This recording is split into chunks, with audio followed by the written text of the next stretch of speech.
When I was 12, my mom married this trucker named Dave, who had zero patience for kids. He wasn't outright mean in the way you see in movies, just always waiting for a reason to make me feel like I was in the way.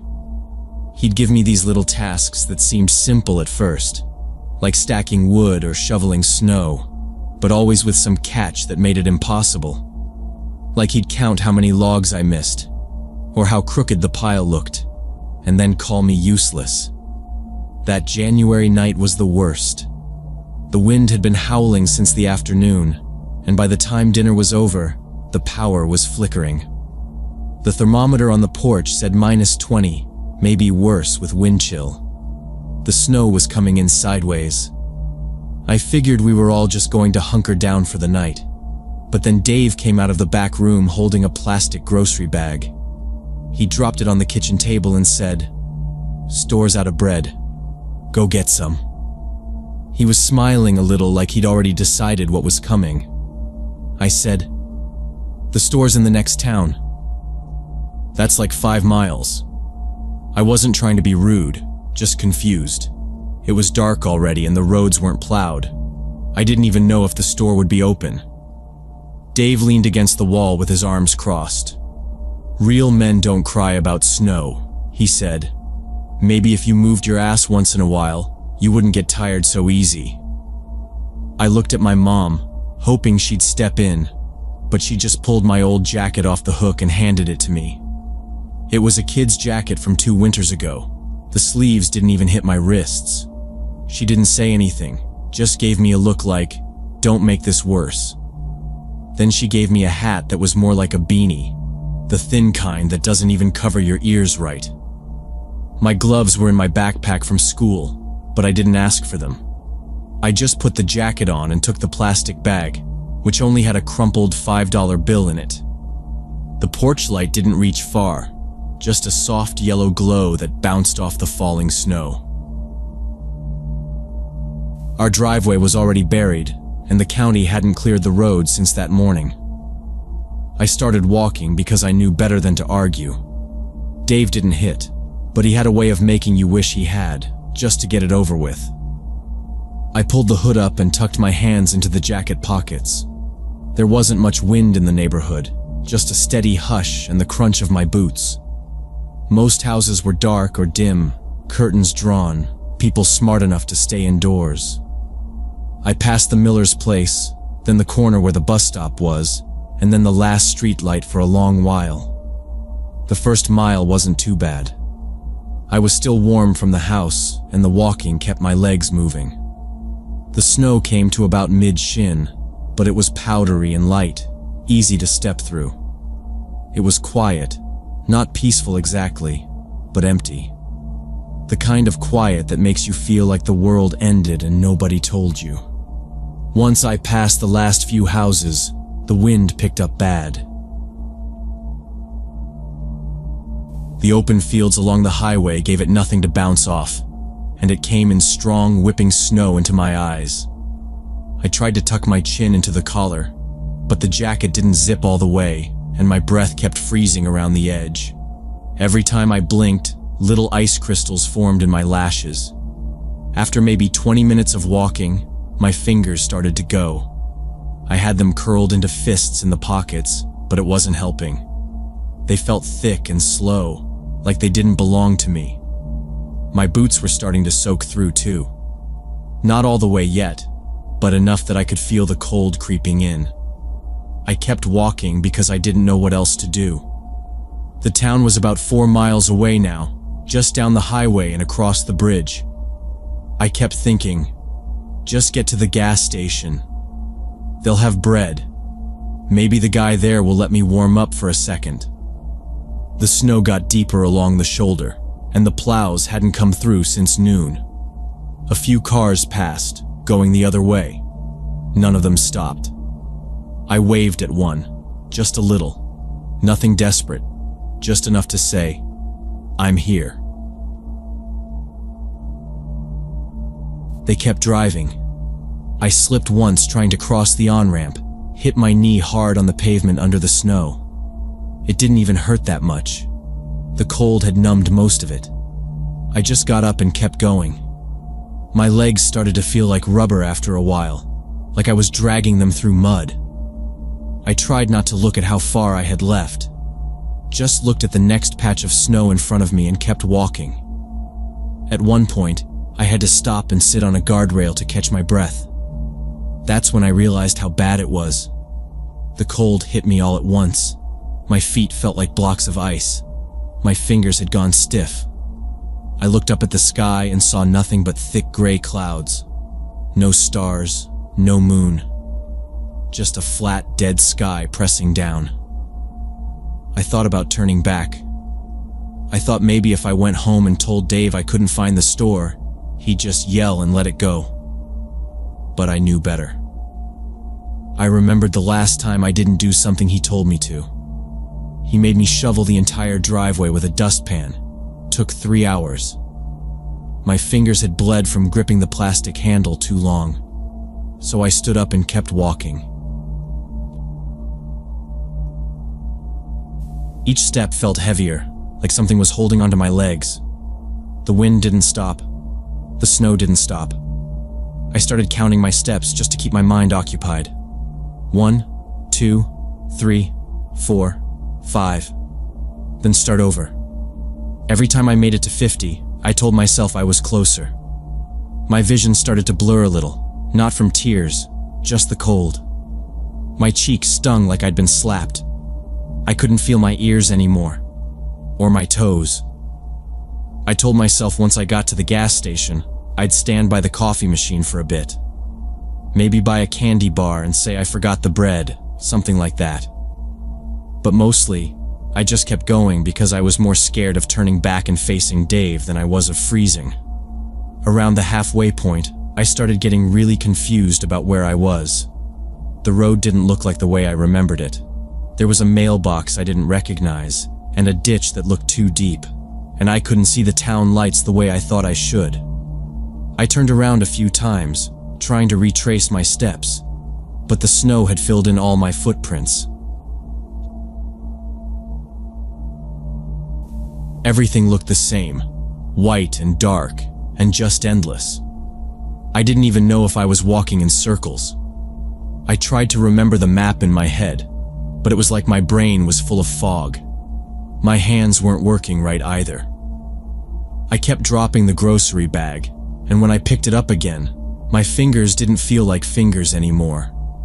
My whole body was shaking, my teeth chattering so loud I couldn't think straight. Then all of a sudden, it just stopped. The shaking stopped, and I wasn't cold anymore. I felt light. My skin tingled and everything seemed slow, like I was floating instead of walking. I told myself that meant I was getting better. I thought maybe I just had to push through it, and now my body was adjusting. I even smiled a little because it felt kind of nice. I saw a big patch of untouched snow off to the side of the road and decided to sit down just for a minute. The snow felt soft under me, like a mattress. I leaned back and let my arms rest. The wind didn't bother me anymore. My face didn't sting. I felt like I could sleep for 100 years. I remember closing my eyes, just thinking I'd rest for a second, and then I'd keep walking. It was quiet. Not silent, but soft. Like the world had gone underwater. The last thing I remember thinking was that I wished I'd worn my good boots. The next thing I knew, I was in a hospital bed. My eyes burned when I opened them, and my mouth was so dry it felt like sandpaper. Everything was bright and loud, monitors beeping, people talking. I heard someone say my name and then someone else saying, "Thank God." A nurse put something in my arm. My legs felt like they were full of sand. My chest hurt when I breathed, but I could feel warmth for the first time in forever. I didn't know where I was or how I'd gotten there. All I could do was stare at the ceiling and listen. There was a man named Robert who had been driving home from work. He told the nurses later that he almost didn't stop when he saw me. He thought I was just a bag of garbage or maybe some old clothing someone dumped by the road. But something about the shape made him uneasy. He slowed down, looked again, and then pulled over. When he got closer, he saw my boots and realized it was a person. I was curled up in the snow, barely breathing, with ice stuck to my face and clothes. He said I was so pale he thought I was dead. He didn't waste time. He threw his coat over me, carried me to his truck, and sped to the ER. He didn't wait for an ambulance, just drove through the storm and told the nurses I was freezing to death.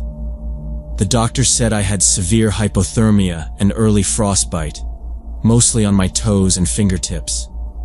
They started warming me up slow, checking for any damage to my organs. They asked me how long I'd been out there. I didn't know. They asked me why I was walking in that storm alone. I didn't answer. I was scared they'd send me back to Dave. I kept thinking if I told the truth, they'd just call my mom, and she'd bring me home, and he'd be waiting. But when my mom came into the room, she wasn't angry. She wasn't holding her purse tight or looking around for him. She was crying. Not quiet tears, but full-on sobbing. And when she sat next to me, she took my hand and said, "I'm so sorry." That's when it all came out. Everything. The hospital called social services the next morning. A woman in a long coat came into my room with a clipboard and asked me to tell her what happened. I told her everything. About Dave, about the walk, about the things he made me do before that. My mom was in the room, but she didn't interrupt. She just kept holding my hand. Later, she talked to them too. She told them she'd been scared of him, that he'd never hit her, but always made her feel like nothing she did mattered. She said she tried to keep things calm by keeping quiet. But she admitted he made me shovel the roof alone, made me take the trash a mile down the road when it was below zero, made me walk to the store that night knowing it was dangerous. Social services told us Dave had to leave the house immediately. He wasn't allowed near me until the investigation was over. He packed his things and moved out 2 days later. I don't know where he went. I didn't ask. My mom and I started going to counseling together every week. It wasn't easy. We didn't talk much at first, just listened. The counselor said we needed to build new habits, learn to be honest again. It took a while, but things got better. My mom started cooking dinner again. She bought me a real winter jacket. We got new locks on the door. Robert came to visit me again before I left the hospital. He brought a box of chocolate and a small model truck. He said he just wanted to see how I was doing. After that, he came by for holidays sometimes, or dropped off cookies my first day back at school. We never called him anything fancy, just Robert. He wasn't trying to replace anyone. He was just there. I still think about that night sometimes. Not in the way you think, no nightmares or flashbacks. Just quiet moments when I look outside and see snow falling hard, and I remember how close I came to never coming back. I think about the spot on the side of the road where I almost disappeared. And I think about the people who are supposed to protect you. How sometimes they're the ones who put you in danger. And how sometimes a stranger on the road can save your life just by choosing to stop.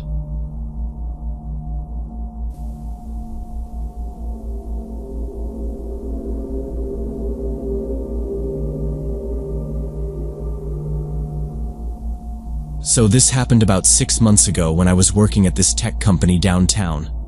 I got this weird Instagram message from an account with a bunch of random numbers for a username. No profile picture, no posts, nothing. The message was just a single photo of someone wearing this white carnival mask with a huge grin and empty eye holes. It looked like something from a horror movie. I figured it was spam or someone trying to prank me, so I blocked the account without replying. These days you get all kinds of weird messages online, so I didn't think much of it. I just deleted the notification and went back to work. The office was in a glass high-rise, one of those open-plan tech places with exposed pipes and beanbags everywhere. My desk was next to the window, 24th floor, great view. I remember I had a deadline that day, and I was already behind, so I just kept my head down and worked until late. I left the office around 8:30, the building half empty, most of the lights off. The elevator ride down was slow, one of those moments where you just want to get home and sleep. I didn't even think about the photo again. Not until a week later. It was a Tuesday. I remember that because the kitchen downstairs gives out free bagels on Tuesdays, and I always grabbed 2. That evening, I was leaving the office around 7. Most people had already gone home, so the parking lot was pretty empty. The lot was one of those underground ones, 3 levels, echoey, lots of concrete and pipes. I was on the bottom level that day. As I walked toward my car, I noticed someone standing by a white van across the lot. He was wearing the exact same mask from the Instagram photo. The same white face, the same creepy smile, the same empty eye holes. He wasn't moving, just standing there, hands by his sides, looking straight at me. I stopped walking and stared back for a few seconds, thinking maybe I was seeing things. The lighting wasn't great, just those dim yellow bulbs buzzing overhead. But no, it was definitely the same mask. He was about 30 feet away, under one of the overhead lights. I waited a few more seconds, but he didn't move. No waving, no walking, nothing. Just standing there. I felt a tightness in my stomach. I looked around. The lot was empty. No security guard, no cars pulling in or out. My car was maybe 5 spots from the elevator. His van was parked on the far wall. I started walking again, a little faster now, keys in hand. I didn't want to look like I was scared, but my eyes kept flicking over. He still hadn't moved, still staring. I got in the car, locked the doors fast, and just sat there for a second, watching him through the windshield. Then he moved. Not toward me, not away. Just turned his head slowly, like he was following me with his eyes behind that mask. Then he raised his hand. Not to wave, but to point. One finger, extended. Not in any direction, just pointing, straight at me. I turned on the engine and backed out, trying not to look at him again. I didn't peel out, didn't make a scene. I just drove up the ramp like normal, heart pounding harder with every turn. As I passed the booth by the exit, I thought about telling the guard. But there wasn't anyone in the booth. Just the empty chair and the little lamp. I didn't sleep much that night. I kept checking the locks, looking out the window. But nothing happened. No messages. No van parked outside. Just quiet. Still, the next day I asked our office manager if there had been any security footage of the lot. She said she'd ask the building manager, but I never heard back. I followed up once and she said the system wasn't working properly that week. Typical. I tried to brush it off. Just a creepy coincidence. Maybe a prank by someone who knew where I worked. It stuck with me though. I parked on the upper level after that. Started leaving earlier. A few weeks went by and nothing else happened. And eventually I stopped thinking about it every day. Until it started again. It was a Saturday night. I was out with friends.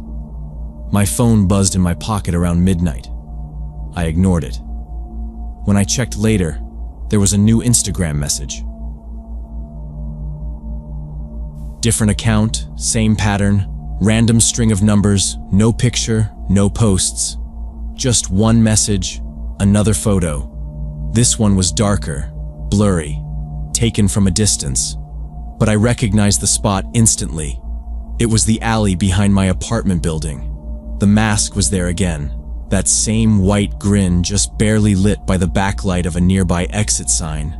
Same mask. Same guy. just standing there, alone.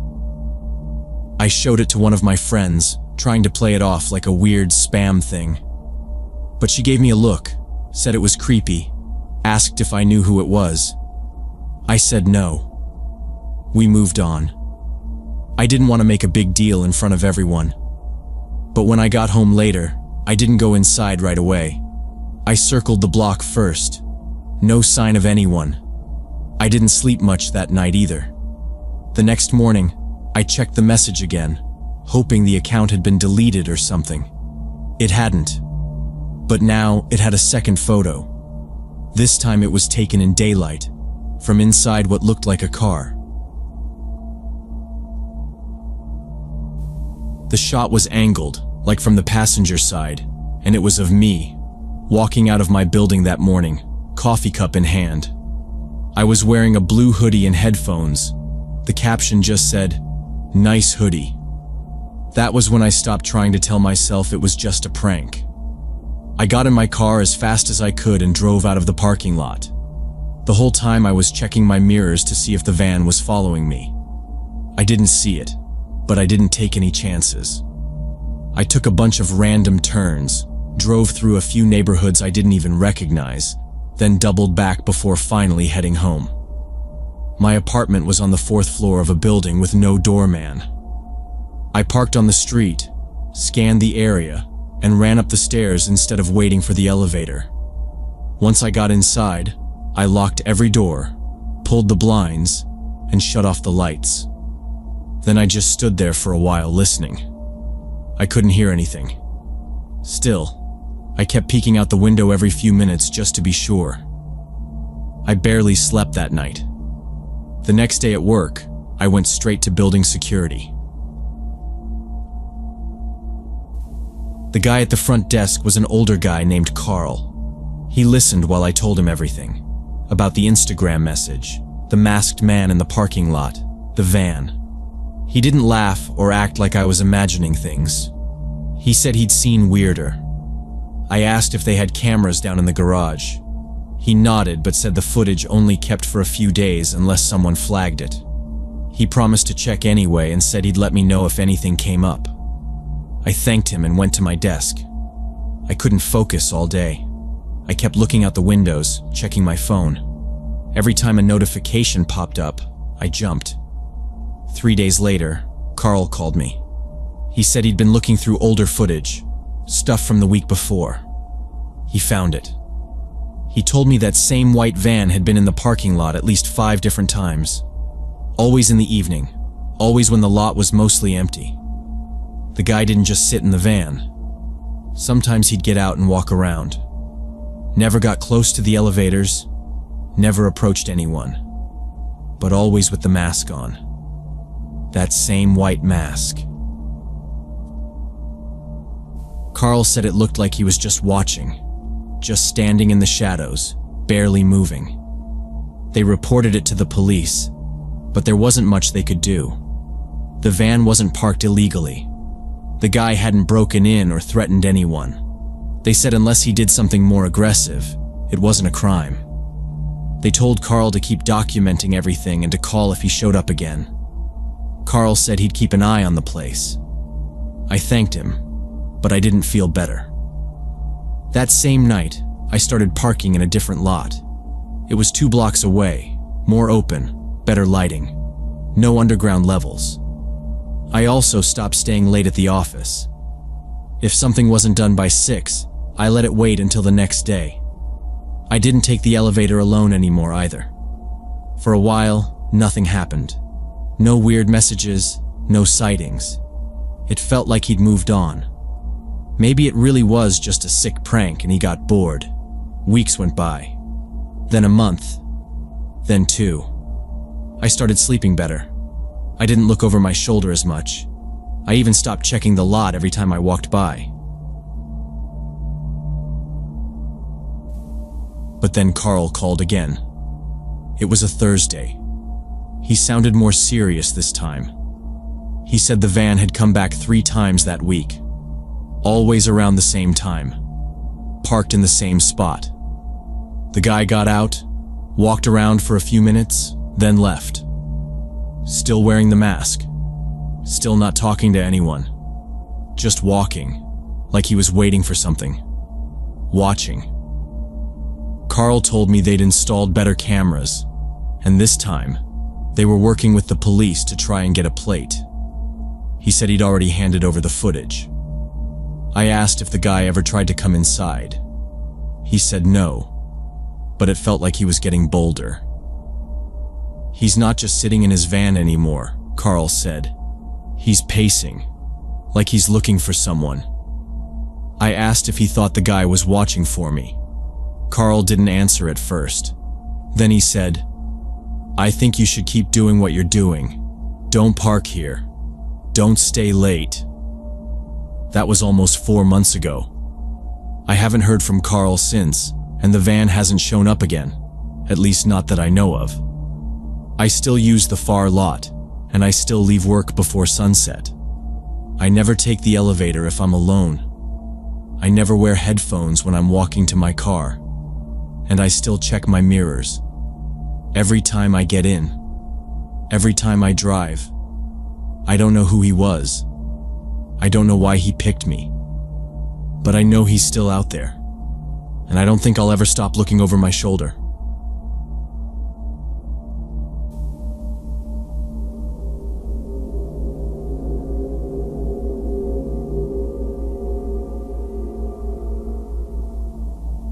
When I was 20, I got a part-time job at this 24-hour grocery store called Fresh Market to help pay for college. I worked the night shift from 11 p.m. to 5 a.m., usually by myself. My job was to stock shelves, clean, and get everything ready for the morning rush. The store stayed open, but hardly anyone came in after midnight except for the occasional drunk person buying snacks. Most nights were pretty boring, just me and the radio playing quietly while I worked. The worst part was how dark it got with only half the lights on to save money. Management said it was perfectly safe, but being alone in a big empty store always felt a little creepy. You could hear everything echo. Your own footsteps, the wheels on the mop bucket, even the hum of the freezers. Every sound seemed too loud when there wasn't anyone else around. I'd push my cart of inventory down those quiet aisles, avoiding the dairy section until the very end because it was the coldest and most isolated part of the store. It always felt like someone was standing behind the milk doors, even though I knew they were just metal shelves. I'd sometimes hear random creaks or soft knocks that didn't seem to come from anything. Probably the old building settling, but it made me nervous sometimes. They gave me a big key ring to lock and unlock the storage area and freezer doors. I had to keep my walkie-talkie on in case someone from the day crew called in early or the manager needed something, but it never made a sound. I had a routine to make the night pass faster. Clean the bathrooms first, restock snacks next, then do the canned goods and frozen food sections. The front entrance had automatic doors, but after 10 p.m. they were set to stay locked unless you buzzed someone in from the register. That meant no one could get in unless I pressed the button. I always kept the button right beside me when I worked in the front, just in case. There were cameras on every aisle and a monitor above the service desk that showed all the feeds. But with only me in the store, I rarely looked at it. The camera view just showed an empty place that didn't feel empty. This one night in October, I was in the canned goods aisle restocking soup when I heard footsteps coming from the cereal section. That was weird because I hadn't seen anyone come through the front door. I figured maybe someone had slipped in while I was in the back room getting supplies. I called out asking if anyone needed help, but nobody answered. The footsteps stopped too. I waited, listening, but there was just silence. I stood there holding a can of chicken noodle, not sure if I should keep working or go check. After a few seconds, I decided to walk up to the front of the store to see if maybe someone had come in and just needed help. The motion sensor on the door hadn't triggered, and the lock light was still on, meaning no one had opened it.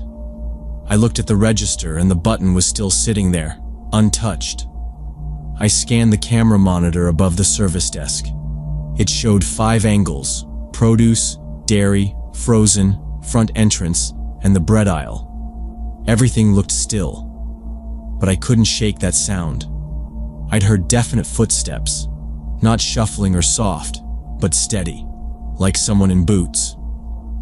I walked through a few aisles slowly, looking left and right. Nothing. I even checked behind the cereal shelves just in case, though I'm not even sure what I expected to find. There was no one. I stood at the end of the cereal aisle for a minute just listening. It was dead silent. The freezer hummed. The old fluorescent lights buzzed a little. But that was it. I convinced myself I was just hearing things and went back to the canned goods aisle. Maybe a pallet shifted, or I heard something through the air vent.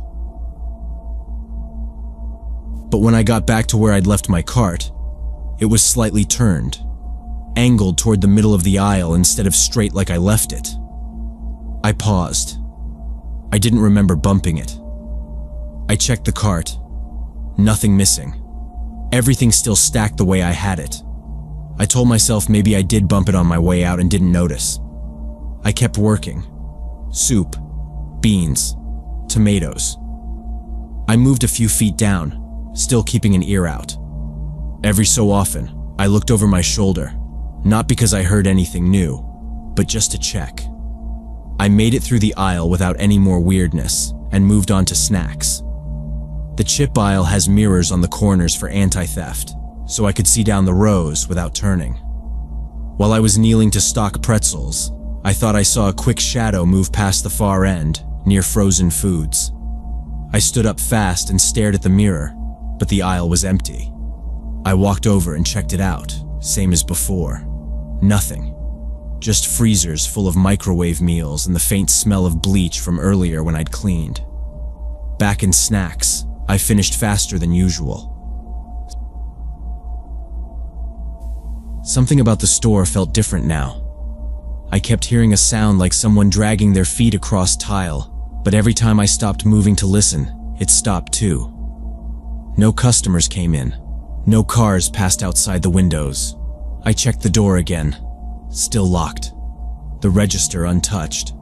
I told myself if I finished early, I could take a longer break in the break room, maybe text a friend or something. I was halfway through the frozen aisle when I realized the back room light was on. I hadn't turned it on. I was sure of that.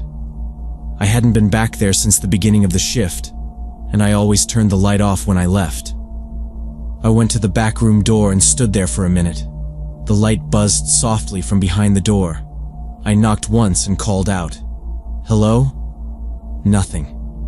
I pushed the door open slowly and stepped in. The room was empty. Supplies stacked neatly. The mop leaned against the sink. The freezer door was still locked, and the key was on my ring. I turned off the light and backed out slowly, checking behind the door as I closed it. Then I locked it. That's when I heard another footstep behind me, this time from the bread aisle. I turned fast, but again, no one there. About 20 minutes later, I was moving boxes in the produce section when I saw someone duck behind the freezer units. This time, I knew for sure someone was in the store. I called out again, louder this time, saying the store was closed and they needed to leave. Still no answer. I started walking toward the freezers to find whoever it was. That's when I saw him clearly for the first time. A man in dark clothes was standing about 10 feet away from me, and he was holding a knife. Not a little pocket knife, but a big kitchen knife. He didn't say anything, just stood there looking at me. I froze for a second, not believing what I was seeing. Then my brain kicked in and I ran. I dropped the box I was carrying and sprinted toward the front door. I could hear him running behind me, but I didn't look back. I got to the door and fumbled with the locks, my hands shaking so bad I could barely turn the key. I finally got it open and ran to my car in the parking lot. I didn't even check if he was still chasing me. I just jumped in, locked the doors, and peeled out of there. I drove straight to my parents' house, about 15 minutes away, and called the police from their kitchen phone. I was too scared to go back to my apartment in case he'd followed me somehow. The cops met me at the store about an hour later. I stayed in the car while they went in. They searched every aisle, checked the bathrooms, the back office, everywhere. Eventually, one of them came back out and said they found the guy. He'd been hiding in the storage room in the back. He didn't try to fight or run when they found him, just sat there on an overturned milk crate with the knife on the floor next to him. They said he must have come in just before the doors locked and stayed out of sight until I was working alone. He had a backpack with him, and when they looked inside, it had zip ties, duct tape, and one of those fold-up nylon bags people use for groceries. The police said he'd been planning to rob the store, and probably figured it would be easy with just one person working. He had a whole bag ready to carry stuff out: cash, cigarettes, whatever he could grab fast. They arrested him for breaking and entering, carrying a concealed weapon, and attempted robbery. He didn't have any ID, but they got his name eventually. Turned out he had a record already. Some petty theft, trespassing, nothing violent before this. I had to go to court a few months later and testify against him.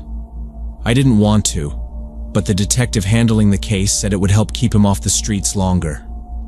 The guy didn't look at me once in the courtroom, just kept his head down the whole time. The judge gave him 3 years. Not a long time, really, but long enough to make me feel like I could breathe again for a while. I quit that job the very next day. I didn't even give notice. My manager was pissed, kept calling me saying I'd left them short-handed. But I didn't care. I found something else a couple weeks later, stocking at a hardware store, daytime hours only. I've never worked another night shift since. I can't even walk through a grocery store late at night now without feeling jumpy. It's the quiet that gets me. That feeling of being alone when maybe you're not. I never went back to Fresh Market. Drove past it once a year or so later and saw it had shut down. Probably didn't have anything to do with what happened, but I didn't feel bad. Places like that don't think twice about throwing someone on overnight duty alone. They say it's safe. They say nothing ever happens. But I know what happens. I lived it. 1 second you're just stocking soup, and the next, there's someone with a knife watching you from 10 feet away. I was lucky. If I'd taken a different route through the store that night, or if he'd been faster, I don't even want to think about how it could have ended.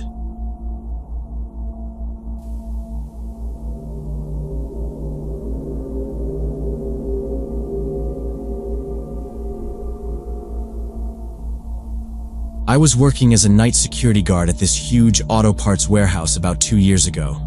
It was just me from 10 p.m. until 6 a.m., walking around checking on inventory and making sure nothing got stolen. The building was massive, probably the size of 3 football fields, with rows and rows of car parts stacked up to the ceiling.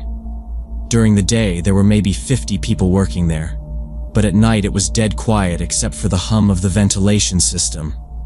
The job paid well because nobody else wanted to work alone in a place that big. I didn't mind it at first because I could listen to podcasts and the time went by pretty fast.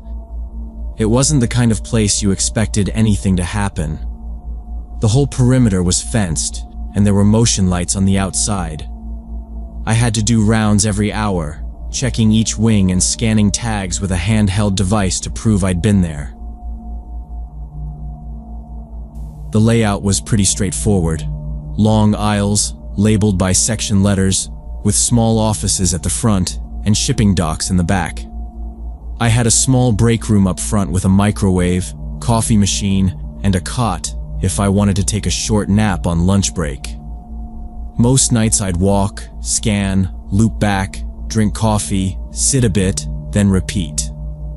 One night in March, I was doing my usual rounds when I noticed the service door at the far end of the building was cracked open.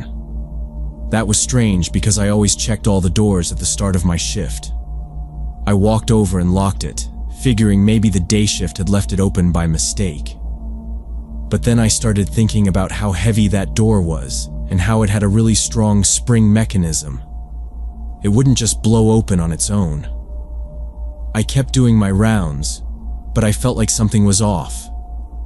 That door wasn't light, and the locking mechanism made a loud click when it shut. If it had popped open, I would have heard it. About an hour later, I was walking down one of the main aisles when I saw movement in my peripheral vision. Just a quick shadow in the poorly lit section near the loading docks. At first, I thought it might have been my reflection, or maybe a bird that got in. Sometimes pigeons nested in the rafters near the rear roll-up doors. I slowed down and scanned the area with my flashlight, but nothing moved. Still, I walked all the way to the back and checked the dock doors, locked and chained just like always. I stood there for a bit, shining my light between the pallets, watching the dust float around. Back at the front, I looked at the monitors. Most of the cameras faced the parking lot and front doors. Only 2 were inside. One pointed at the entrance hallway, and the other covering part of the loading area. But not the spot where I saw the shadow. It bugged me though, and I ended up walking the whole back half of the warehouse again, slower this time. Nothing out of place. No footprints. No marks on the concrete. No weird sounds. But I couldn't shake it. I kept thinking about how that door was open. I even double-checked the security logs on my handheld to make sure I hadn't missed a scan. Everything lined up. Still, I decided I'd skip my break that night and keep moving around.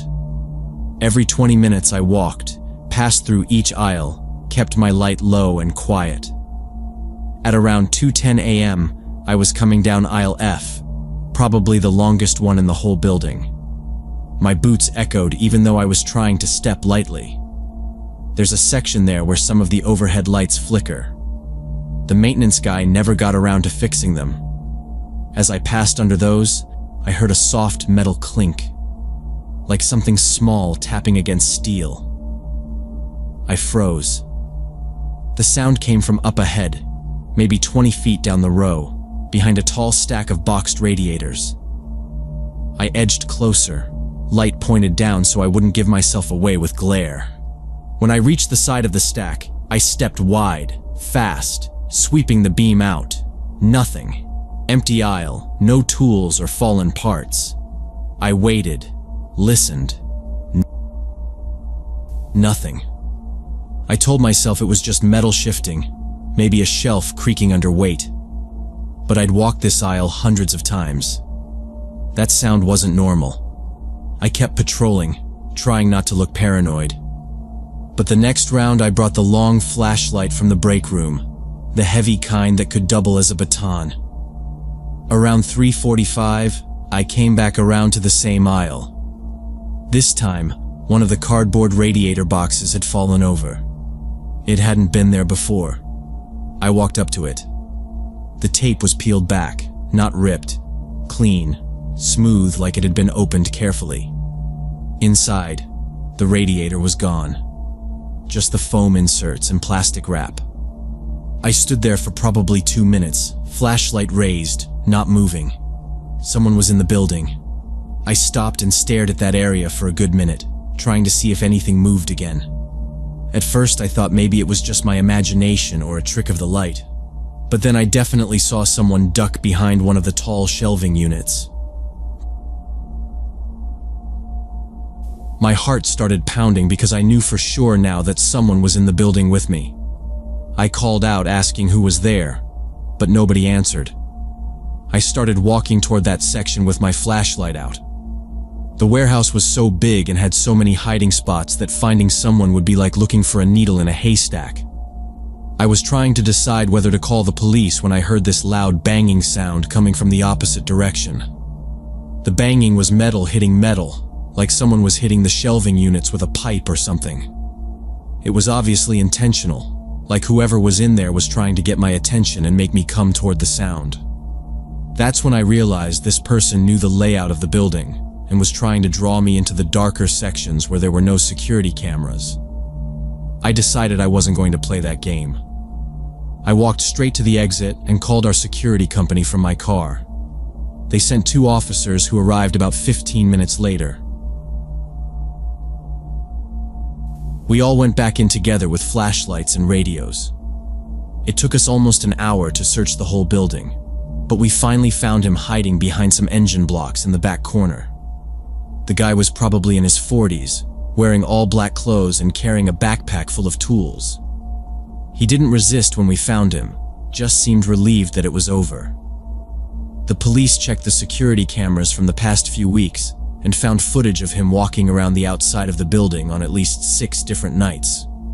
He'd been studying the building, learning my routine, and testing different ways to get inside. He knew exactly when I did my rounds and where the blind spots were. The cops said he'd probably been planning to rob the place for weeks, just waiting for the right moment. I realized I'd been working alone and completely vulnerable while this guy was out there watching me. The company hired a second guard for the night shift after that, but I still quit a month later. Some jobs just aren't worth the risk.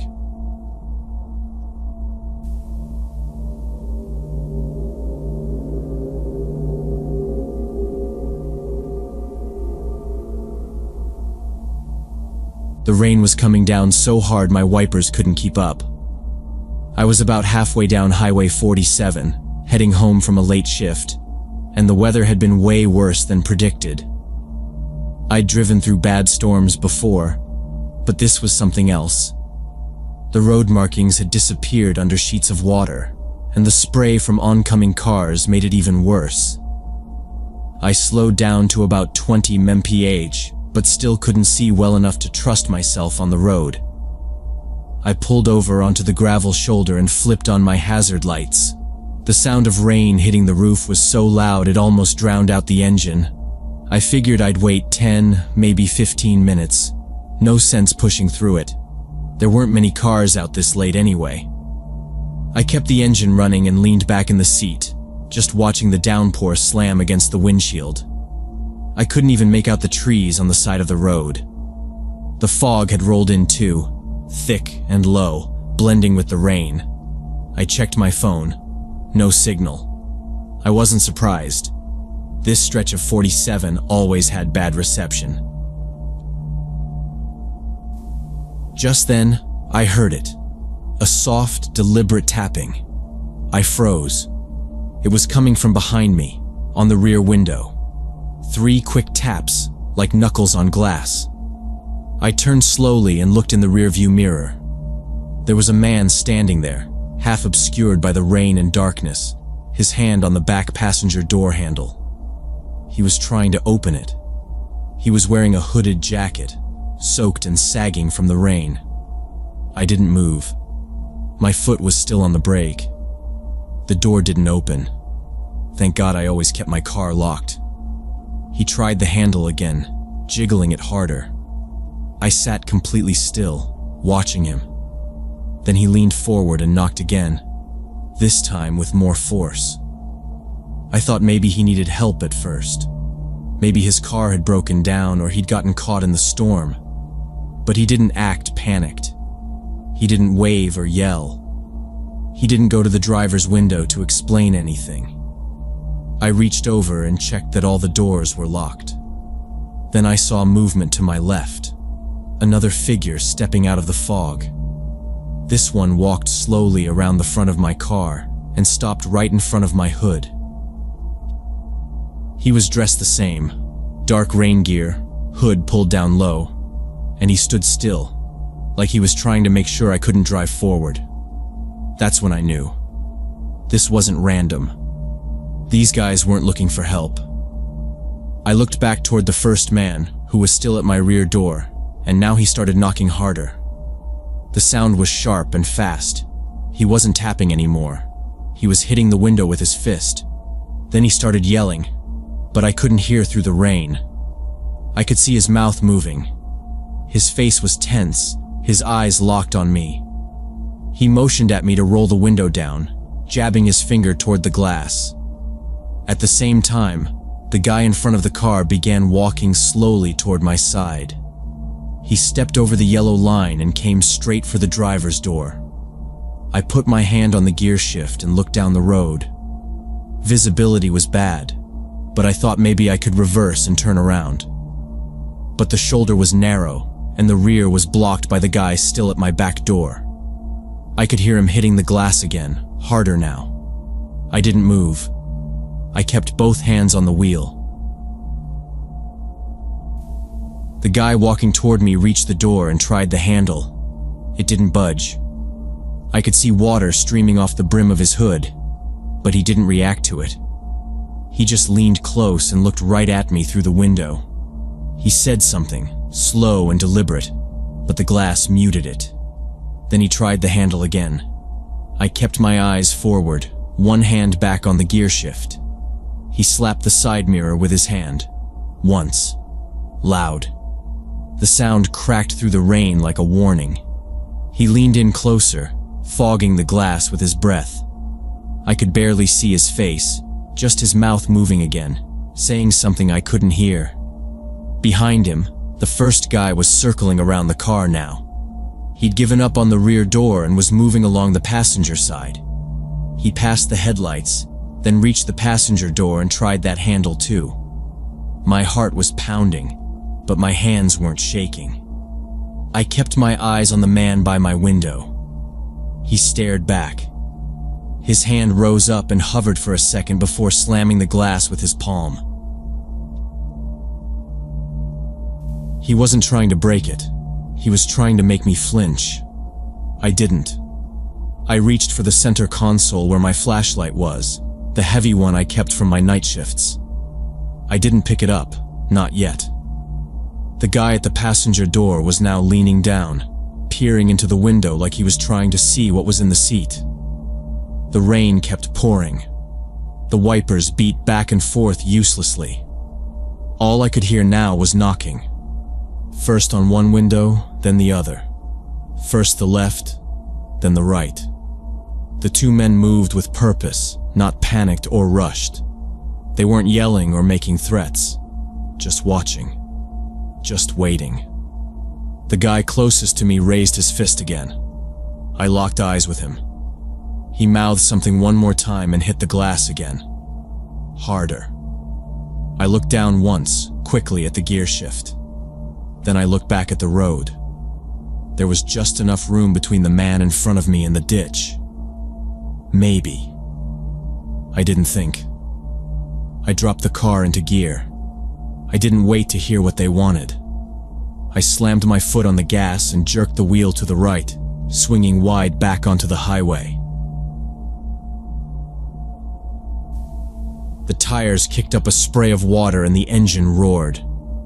The man in front of my car dove to the side, barely avoiding the bumper. For a second, I thought I might have clipped him, but I didn't stop to check. The windshield was smeared with rain and fog, but I kept going, gripping the wheel tight and squinting through the mess. I didn't ease off the gas until I saw lights ahead, neon signs glowing through the downpour. It was a gas station. I pulled in hard, stopping under the awning near the entrance. I jumped out and ran inside. My hands were shaking badly. The clerk behind the counter looked up, wide-eyed. I asked to use their phone because mine still had no signal. He handed it over without a word. I dialed 911 and told them exactly what happened. The dispatcher stayed calm and said officers were already responding to another call from the same area. Apparently, I wasn't the only one. The clerk told me people had been coming in all night saying weird stuff was happening on the road. People trying to stop cars, pounding on windows, even throwing things. Within 10 minutes, 2 police cruisers pulled into the lot. I stepped outside to meet them. They had me sit in one of the cruisers while I gave my statement. I went over everything, from the moment I pulled over to the second I sped off. One of the officers took notes, while the other kept glancing toward the highway, like he expected someone to follow me in. After I finished, the officer nodded and said I'd made the right call. "Don't ever open the door," he told me. Not out there, not at night, and especially not in a storm. The officers explained that this kind of thing happens more than people think. Groups use heavy storms to their advantage. The rain hides them, blocks cameras, and keeps traffic light. They look for people like me, alone, off guard, stuck in a vulnerable spot. The officers said they'd been trying to track a small group that had been pulling stunts like this for the last few months. Same pattern. Isolate the car, trap it, force contact. Sometimes they'd smash a window. Sometimes they'd just scare the driver into stepping out. My description of the two guys lined up with what others had reported. Dark clothes, coordinated movement. No conversation unless they thought you were going to cooperate. They didn't always rob people. Sometimes they just vanished before police arrived. They thanked me for calling it in and told me to stay off that road for a while. I agreed. The rest of the drive home felt long and slow. I couldn't stop checking the mirrors. Every pair of headlights behind me made my stomach clench. I didn't calm down until I was parked safely in my garage. Even then, I sat in the car for a few minutes before I could make myself go inside. I didn't take that route again, not by myself, not at night, and especially not in bad weather. I found alternate ways home, even if they took longer. About 3 weeks later, I read in the local paper that someone else had been targeted in the same area. Same method. A man had pulled over when a tire blew out in the rain. 2 men appeared, tried the doors, and when that didn't work, one of them threw a rock through the back window. The guy got away, but they took his wallet and phone when he stopped further down the road and got pulled from the car. No one was seriously hurt, but the paper said police still had no leads. That stuck with me for a long time. I couldn't help thinking how close I'd come. 1 minute I was just trying to wait out the rain, and the next I was being hunted on the side of the road. People talk about car crashes and weather alerts, but no one warns you that someone might be waiting in the dark, watching from the trees, looking for someone dumb enough to stop. And it's always when your guard's down. That's the worst part. You think you're safe inside your car. You think the locks and the doors and the headlights mean something. But all it takes is one decision, one moment too long sitting still, and everything changes.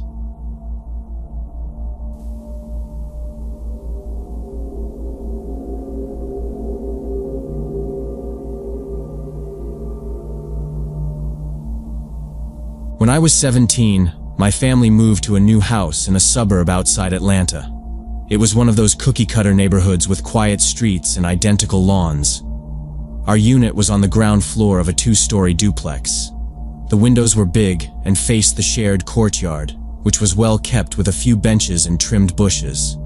The first few weeks were uneventful. My dad worked nights, my mom picked up a part-time job at a local diner, and I was trying to get used to my new high school.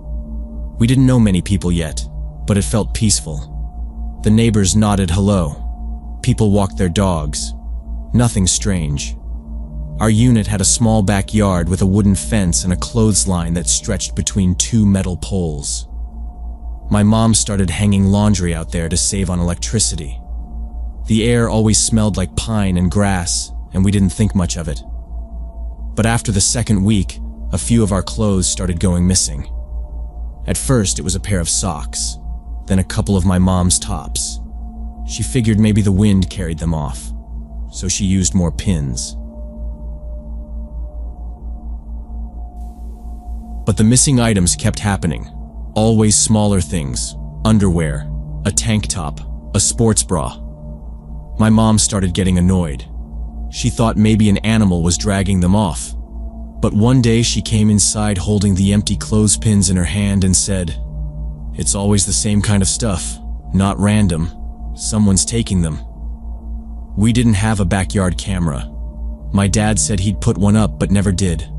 We started bringing the laundry in faster, not leaving it out after dark. Still, once or twice a week, something would be gone. Always women's clothing. One time, even one of my gym shorts disappeared. I started feeling uneasy when I stepped out there alone. The backyard had a tall wooden fence, but you could see the top of the neighbor's porch next door if you looked up. That's when I started noticing him. The guy next door was probably in his late 40s, maybe 50. He lived alone. I never saw anyone come or go from his unit. He had this small balcony on the second floor with a railing covered in fake ivy. He'd stand there, wearing track pants and a windbreaker, and just stare across the courtyard, sometimes for 10, 15 minutes at a time. He always faced our side. At first, I thought he was just zoning out or people watching, but the longer I watched him, the more I noticed. He wasn't looking at the courtyard. He was staring at our unit, our windows, the yard. He had this intense look, not blank, focused. His arms always crossed. He never leaned on the rail or looked at his phone, just stood there with this locked-in posture. I told my mom, and she said maybe he was just lonely. I brought it up to my dad, and he barely looked up from his phone. "He's probably just getting some air," he said. That week, I started drawing the curtains in my room even during the day. A few days later, I was taking out the trash and saw something shiny in the grass near the clothesline. I thought it was a piece of foil or a broken toy, but when I picked it up, I realized it was a long, thin pair of forceps, like surgical ones. Cold steel, hinged in the middle. We didn't own anything like that. I showed it to my mom, and she frowned and said it looked like something a doctor or a vet might use. My dad said maybe it was from a toolbox, but the thing was clean. No rust, like it had just been used. We tried to figure out how it ended up there, but nobody had any answers. It felt out of place, like it didn't belong in a backyard. I wiped it off and left it on the kitchen counter. That night I had trouble sleeping. I kept thinking about those forceps, about the neighbor watching us, about the missing clothes. The next morning the forceps were gone. My mom thought I had taken them back outside. I hadn't. We never found them again. A few days after we found the forceps, the neighbor knocked on our front door. I was in the living room when my mom opened it, and I stood just behind her. He gave a small smile, then said, "Hi, sorry to bother you. I think I dropped a tool in your yard the other day. Long metal thing, forceps. I use it for gardening." My mom stared at him without responding right away. He went on, saying he was pulling weeds on his side of the fence and it must have slipped over. My mom glanced at me, then back at him. "You use medical forceps for gardening?" she asked. Her tone was flat. The guy's smile faded just a little. He said, "Yeah, for precision work. It's easier with those. I've had them for years." My mom told him we had already thrown them out. That was a lie. She'd hidden them in a drawer in the kitchen. His jaw tightened. He said, "They were expensive. Can you check again?" He looked past her shoulder, trying to peek inside. She stepped forward slightly and said, "We don't have them. Please don't come to our door again." He didn't argue after that. He stood there for a second too long, then turned around and walked off. My mom closed the door and locked it. That night, my dad drove to the hardware store and came back with a deadbolt and a chain lock. We also put up a motion sensor light above the backyard door. The next morning, my mom ordered a security camera online.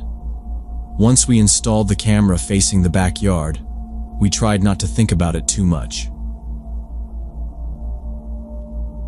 But a week later, I was going through the footage on my mom's phone out of boredom. I saw something that made my stomach turn. Around 2:40 a.m., the neighbor slipped through the gate. He walked straight to the clothesline and stood under it, just staring up at our windows. He didn't touch anything the first time, just looked, then walked slowly along the edge of the yard before slipping back out. I showed my mom. Her hand shook slightly as she scrolled through the rest. The next few nights were more of the same. He'd come back again and again. Sometimes he touched the clothes. One clip showed him pressing a shirt to his face. Another night, he crouched near the window to our laundry room and just sat there, watching, breathing, still. My parents called the landlord the next morning. They showed him the footage and said if he didn't do something, they were going to the police. That same day, we started hearing from other neighbors. The woman upstairs said she'd seen him looking into her window. Another said she'd stopped using her backyard completely after finding cigarette butts near her door that weren't hers. A college student who lived at the far end of the building said he once knocked on her window late at night claiming he saw someone in her apartment. The landlord looked shaken. He said he'd had a few prior complaints but nothing he could act on. Now, with the video and multiple tenants coming forward, he said he'd be taking steps to end the lease. My dad didn't seem satisfied with that. He started driving me to and from school and told my mom not to leave the house alone at night. 3 weeks later, a moving truck pulled up next door. The neighbor was outside with a cardboard box and a duffel bag. He didn't look at us as he carried his stuff down the stairs. A man from the property management company was with him. He waited until everything was loaded before locking the door and driving away. We never saw him again. The unit stayed empty for a while. Sometimes I'd still look over and expect to see him on that balcony, standing completely still with his arms crossed, staring. But it stayed quiet. We took down the clothesline, stopped using the backyard altogether. My mom got used to drawing the curtains in the afternoon, even when it made the place too dark. We never found out what he really wanted. We never knew if those forceps were used for anything else, or what he did with the clothes that vanished. I just know he was watching us for a long time before we noticed. Maybe longer than we realized. It's been a couple years now. I'm in college, and my parents still live in the same place. They've got new neighbors on both sides, but I still feel uneasy when I visit. I still check the backyard light and glance up at that old balcony. That camera is still up too. The worst part is how normal it all seemed at first. That's what I think about the most. How quiet and clean everything looked. But you never really know what someone is doing when the lights go off, or what they're thinking when they stand there, watching your window.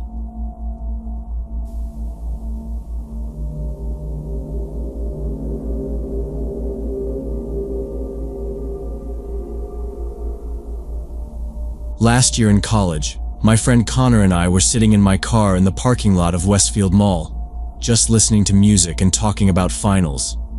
It was almost midnight, so the lot was pretty much empty except for a few scattered cars near the far exits. We were parked kind of in the middle, closer to the food court side, just killing time because neither of us wanted to go back to our apartments yet. The radio was low, windows cracked, and we were halfway through a conversation about some professor we both hated when I noticed this woman walking toward us from the direction of the loading docks. She looked to be in her 50s, maybe a little older, with short hair and a windbreaker. She kept glancing over her shoulder like she was expecting someone to be behind her, but no one was. I tapped Connor's arm and pointed. She walked straight to my side of the car and knocked lightly on the window, so I rolled it down about halfway.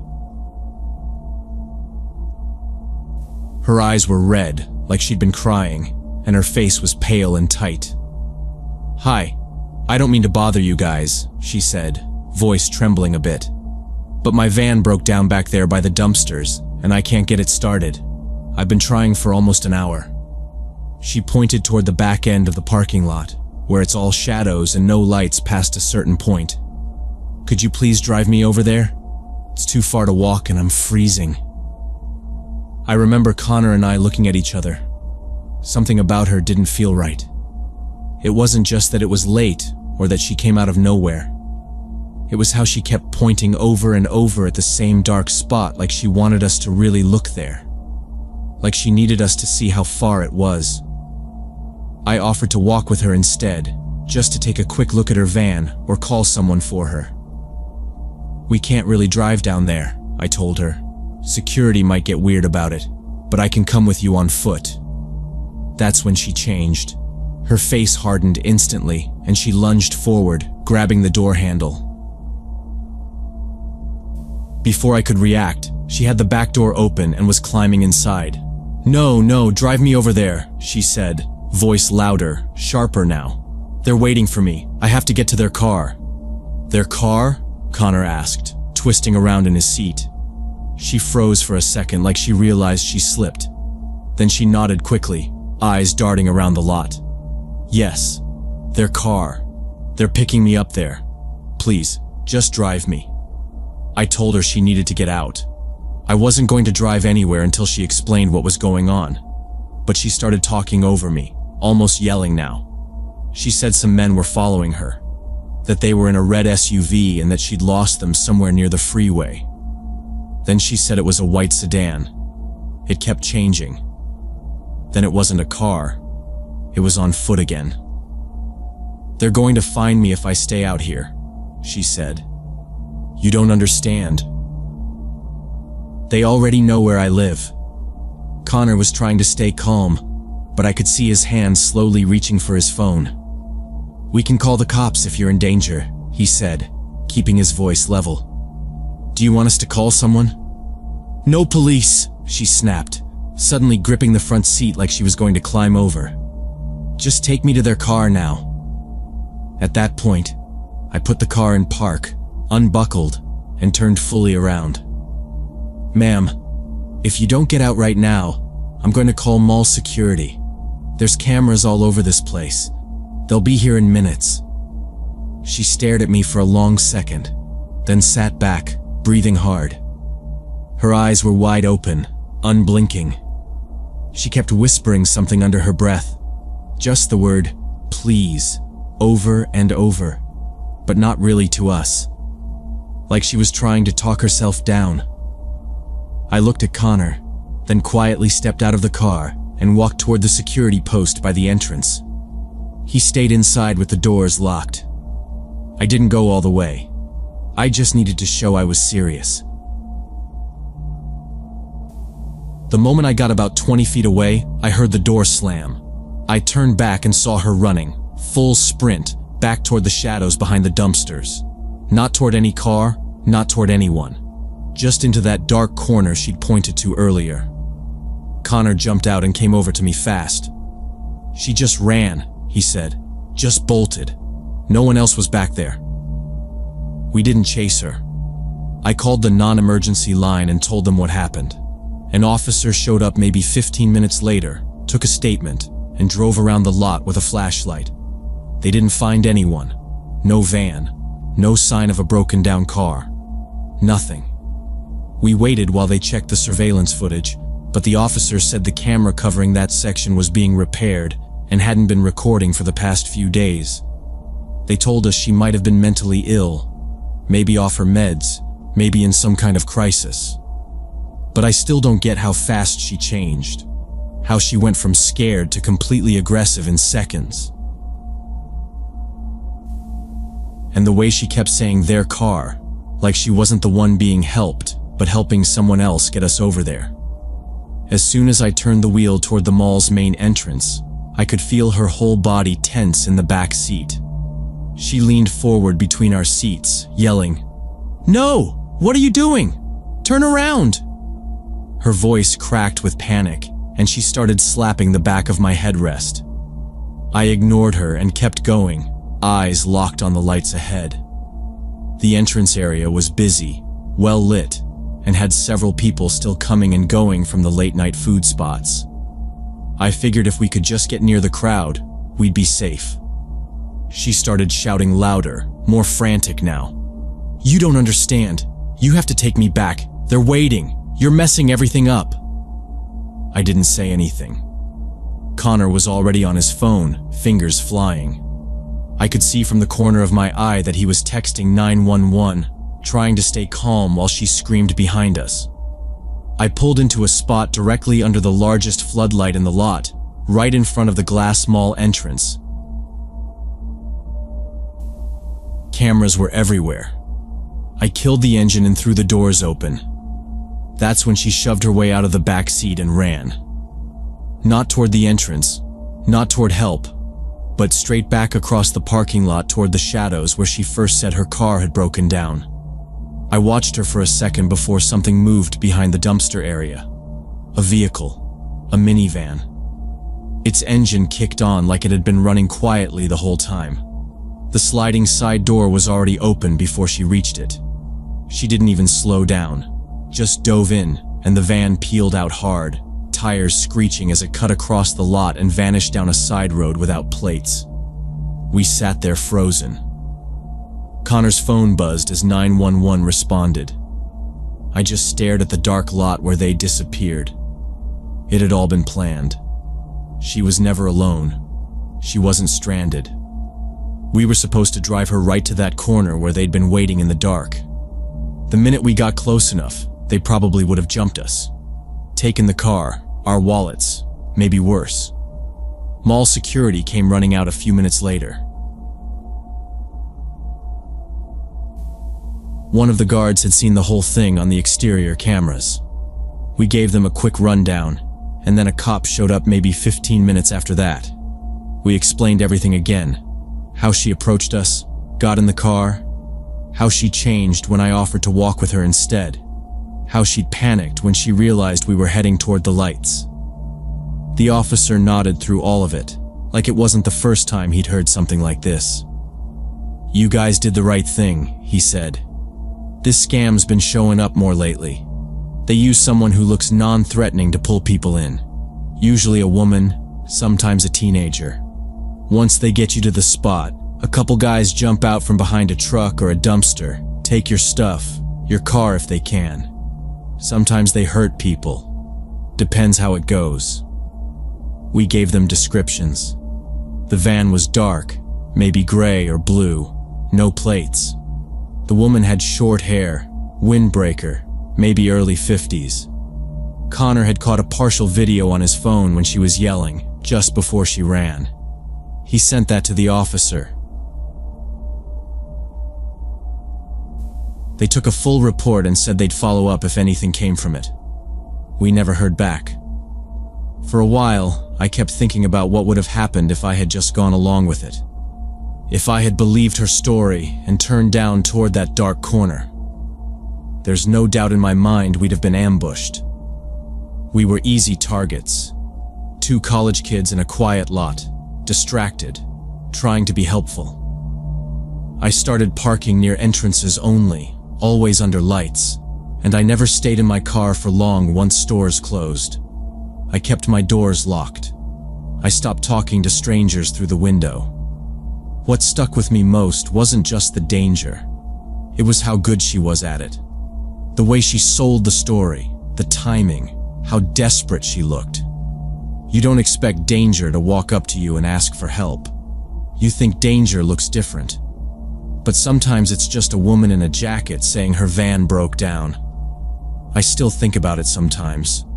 Not out of fear, but because it taught me something I never forgot.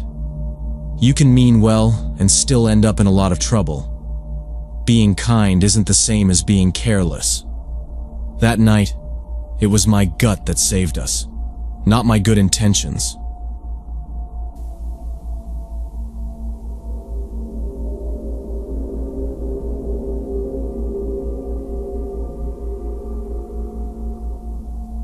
When I was 18, I was spending summer vacation at my grandmother's house in a small Midwest town. It wasn't exactly exciting, but I didn't mind the slower pace after finishing high school. She lived in a modest 2-story place a few blocks from the edge of town. Most evenings were quiet, usually spent watching TV or sitting on the porch. That night I had gone over to my friend Aaron's place to hang out. We played some games, watched a movie, and I lost track of time. By the time I left, it was close to 10:30. There was a shortcut to my grandmother's house if I went through the old railway bridge that cut across a dried-up ravine. Most locals avoided it after dark. It had a bad reputation. Mostly just talk about it being unsafe or full of weirdos, but it cut a good 20 minutes off the walk. I figured it would be fine. I'd walked it during the day a few times and it wasn't a big deal. That night, though, it felt different. As I approached the bridge, the streetlights got fewer, and the path dipped lower. You couldn't see the other side until you were almost at the middle. The metal trusses loomed overhead like a cage. A couple of rusted signs warned about trespassing or unstable structure, but nobody really cared. As I got closer, I saw someone standing near the edge of the bridge supports, right by one of the big cement foundations. He was a middle-aged guy, maybe in his 40s, wearing a denim jacket and jeans. He wasn't doing anything, just standing there like he was waiting. I slowed my pace, letting my footsteps get quiet on the gravel. He didn't move. No phone in his hand, no bag, not even smoking. Just still. His head was slightly turned like he was watching something down the slope. I thought maybe he was waiting for someone, but it was almost 11 at night.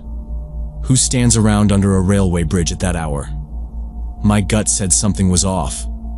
I walked a little closer, trying to stay on the other side of the path. I didn't want to cross the bridge with him right there. About 20 feet from the entrance, he disappeared. Just like that. One moment he was there, the next he slipped out of view. I stopped walking. He hadn't walked away down the path. I would have seen that. He either ducked behind one of the cement supports or went down the trail toward the ravine below. I took a step back and moved off the trail behind a cluster of trees. I crouched low, barely breathing, just watching. The air felt heavier all of a sudden. The buzz of crickets was still there, but under it was something else. A faint scraping or shuffling sound. It was coming from under the bridge. I waited. I figured if he was just taking a piss or hiding from something, he'd pop back out in a minute. Maybe it was nothing. But 5 minutes passed. Then 10. No sign of him. I didn't hear any footsteps, just occasional shifting noises from below. I peeked around the trunk, scanning the base of the bridge supports. Nothing. Just shadow. The trail leading down was overgrown, steep, and full of rocks. No light down there. I wasn't about to find out where he went. A stronger instinct kicked in. Don't cross that bridge. I backed out from the trees slowly and started walking the long way around. The path curved toward the east side of town and added about a mile. I kept checking over my shoulder. Nothing behind me, but the quiet was making my skin crawl. A few cars passed on the road ahead, and I felt some relief as I got closer to the lit part of the neighborhood. I walked fast, cutting across 2 parking lots and passing the closed library. About 10 minutes later, I was on my grandmother's block. Her house sat on the corner, dark except for the yellow light in the front room she always left on for me. I went up the steps quickly, unlocked the door, and stepped inside. I didn't say anything to her about it. Didn't want to freak her out or sound dumb. Just went up to my room, locked the window, and sat on the edge of the bed for a long time. My mind kept going back to how he vanished, how still he stood, how wrong it felt. I tried to shake it off as nothing. But later that night, lying in bed, I thought I heard footsteps on the gravel out front. Slow, dragging footsteps. I waited to hear a car or a dog bark. Nothing. Just one long scrape. Then silence. Just as I was about to leave, the man stepped out from the shadows beneath the bridge. His movements were sudden and sharp.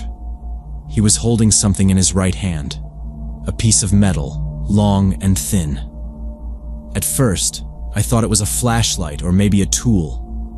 But as the moonlight hit it, the reflection told me everything I needed to know. It was a knife. A large one. He gripped it low and tight, like he knew how to use it. His eyes darted around, scanning the trail, the trees, the dark corners. Then he started walking fast in my direction. I didn't wait. I turned and bolted back toward the open road. My shoes slapped the pavement as I crossed out of the gravel trail and into the empty parking lot near the old grocery store. I didn't look back. I didn't want to know how close he was. I just ran, arms pumping, breath short, cutting across streets and yards without thinking. I only stopped when I was 2 blocks away from my grandma's house, hidden between 2 trash bins, gasping for air. I peeked out. No one behind me. No footsteps. Just the sound of my own heartbeat and a distant dog barking. I stayed there a while, crouched low until I was sure it was over. I made it home without seeing him again. My grandma was already asleep, so I crept in and went straight to my room. I locked the window, pulled the blinds shut, and sat on the edge of my bed, fully clothed, not moving. My mind replayed the moment his face came out from the darkness, the glint of the blade, the quick steps forward. I didn't sleep at all. Every creak in the house made me flinch. I kept checking the window like he might be standing out there, watching. In the morning, I finally told my grandma. She listened without interrupting, then just nodded and said, "You're not the only one." She told me some others had been talking about strange things happening around the bridge. One guy saw someone hiding in the bushes at dusk. Another woman said she heard whistling when no one else was around. A teenager claimed he was followed, but the police said there was no one there when they arrived. My grandma made me swear to only take the main roads from then on, no matter how late it was or how much longer it took. I stayed inside most evenings after that. When I did go out, I made sure it was still light and I stayed on sidewalks. The shortcut became something I didn't even think about. That part of town was off limits in my head. My flight home came and went. Summer ended. Life moved on. Then about a month later, I saw the headline in an online news article my grandma shared with me. Woman escapes late night attack near old railway bridge. I clicked it immediately. The article said the woman was walking home around 10 when she noticed a man standing under the bridge. She crossed the street to avoid him, but he ran after her and tried to grab her. She screamed and managed to get away. People nearby heard her and called the police. She was bruised but alive. The attacker vanished before anyone could catch him. The description they gave: white male, mid-40s, medium build, wearing a denim jacket. It was the same man I saw. No question in my mind. The same stance, the same jacket, same expressionless face. The article said the man hadn't been identified, and no suspects had been arrested. They were asking for anyone with information to call a local tip line. I didn't have anything more than what I had already seen that night, but I called anyway. I told them what I remembered, where he stood, what he was holding, how he walked. I didn't expect much to come from it. I just needed to say it out loud to someone besides my grandma. It hit me later just how close I came to being that headline. If I hadn't stopped when he disappeared, if I hadn't waited and watched from the trees, I might have stepped right into his path. He was waiting. That much was obvious. Whether it was for me or anyone else who passed by, I'll never know. But he wasn't just there to walk home. He had a reason to be in the shadows. What I learned from that night has stayed with me. Sometimes the things that feel wrong, even if you can't explain them, are worth listening to. That gut instinct, that hesitation, it's not weakness, it's awareness. The bridge was just a shortcut, but it led straight through the kind of place where someone could vanish, and no one would know until it was too late.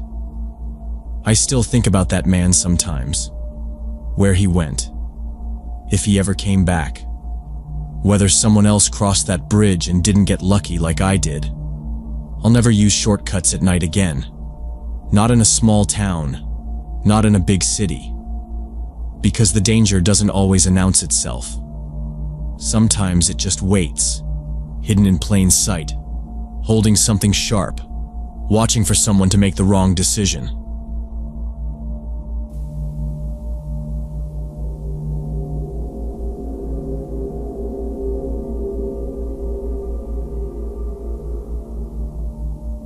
When I was 11, my parents sent me to Pine Valley Summer Camp in Colorado.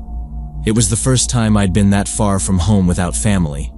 The place was surrounded by forest, and we had a packed schedule with hiking, swimming, and crafts. I shared a cabin with 2 other boys, Jake and Cody. They were twin brothers, loud, restless, and always finding ways to test limits. The counselors had their hands full with them. I mostly kept to myself, but we got along okay. The twins talked non-stop, and by the 3rd night, they'd already convinced me we should sneak out after lights out. They had overheard one of the counselors mention an old ranger's cabin deep in the woods. It was supposed to be off limits. That made it more interesting, of course. We waited until everything was quiet. No footsteps outside, no creaking from the other bunks. We slid on jackets, pulled on our sneakers, and used Jake's little flashlight to move between cabins. No one saw us. The woods at night felt different.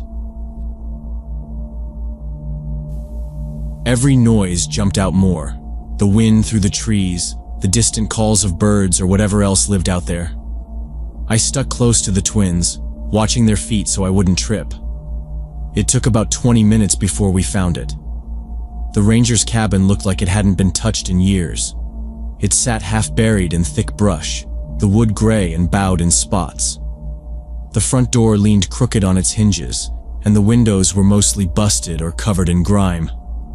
One of them still had glass, cracked in the corner, and that's the one Jake pointed at. "Bet you won't look inside," he whispered.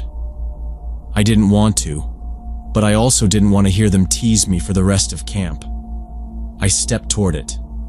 The ground under my shoes was soft with pine needles, and when I leaned into the window, the smell of old wood and something stale hit me. I wiped a circle in the dirt with my sleeve and squinted through. At first, I couldn't see anything. It was too dark inside. Then, as my eyes adjusted, I made out shapes. Chairs, maybe, a small table, a blanket bunched on the floor. And then I noticed something else. Something moved. A flicker of light, like a candle or flashlight, deeper inside.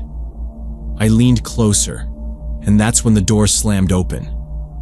A man burst out, roaring something I couldn't make out. He had a wooden stick in his hands, and even though he was limping badly, he covered the ground between us fast. I didn't even yell. I just turned and ran. The twins were already tearing through the woods. Branches snapped under us, hitting our legs and arms. I could hear the man shouting behind us, but it didn't sound like words, more like coughing or grunts. I didn't look back. My lungs were on fire, and every few steps I stumbled. My foot hit something and I went down hard, scraping my palms and knees. I didn't stop. I pushed myself up and kept running. The lights of the camp came into view. I recognized the mess hall's outline and then the cabins. We didn't even try to sneak back in. We just sprinted to our own and yanked the door open. We were panting so hard we couldn't talk. Jake fell to the floor. Cody slammed the door behind him, and I collapsed onto my bunk. We were loud, way too loud. A second later, we heard other cabin doors open and then feet pounding outside. 2 of the counselors came rushing in. One flipped on the lights and froze when he saw us, covered in dirt, arms scraped, hair full of leaves. "What happened?" he said. Jake tried to explain between gasps. "There was a man, in the woods. He chased us. The counselors pulled us outside. More people had gathered now, sleepy-eyed campers and other staff. Someone brought a flashlight and shone it down the trail leading into the woods. Nothing was there, just shadows and trees. They asked us a dozen times what we'd seen, how far we'd gone, what direction. We told them everything. One of them looked angry. Not scared, angry. The head counselor came out last, pulling on a jacket over his pajamas. He crouched next to us, calm. Was he young or old? Old, I said, limping. Did he say anything? We shook our heads. He stood up and turned to the others. We'll call the sheriff, just to be safe. That was it. They didn't yell, not then. They walked us back inside, told us to stay put, and left the lights on. One of the staff sat by the door the rest of the night. We didn't sleep. None of us said much either. We just lay in our beds, staring at the ceiling, listening to every small sound. The rest of the week passed without anything strange happening. We got back to the normal camp schedule. Morning hikes, canoe races on the lake, arts and crafts under the big white tent. Jake and Cody kept bringing up the night in the woods, turning it into a kind of joke. They'd nudge each other and say, "Remember when you screamed like a baby?" Or, "Bet the stick man's still out there." I didn't laugh much, but I didn't argue either. The counselors definitely watched us closer after that night. They never said anything directly, but one of them was always nearby during free time. A few nights later, I thought I saw a flashlight in the trees past the clearing, but when I blinked it was gone. I told myself it was just another cabin doing a night walk. I tried to stop thinking about it. By the time the last day rolled around, it really felt like a normal summer camp again. The sun was out, kids were running around in wet clothes from the lake, and the dining hall smelled like pancakes and syrup. I went back to our cabin to grab my duffel bag before the farewell ceremony. Everyone else had already left, including Jake and Cody. It was quiet, just the sound of wind tapping through the pine needles and someone shouting from across the campgrounds. Inside the cabin, it felt still in a way I hadn't noticed all week. The kind of silence you only hear when no one else is around. I unzipped my bag, and right away I knew something was off. My t-shirts were stacked too neatly, my socks were rolled differently, and the plastic pouch where I kept my toothbrush and deodorant had been moved to the side pocket. I stared at it for a second, confused. Then I saw the paper. It was sitting right in the center of my pillow, like someone had placed it carefully. A torn piece of lined notebook paper, folded once. I picked it up and opened it. The handwriting was slanted and shaky. 4 words in all caps. "I know where you live." That was it. No name, no other threat. My fingers tightened around the paper as I read it again, then again. I stood there frozen for maybe 10 seconds before I dropped it and ran.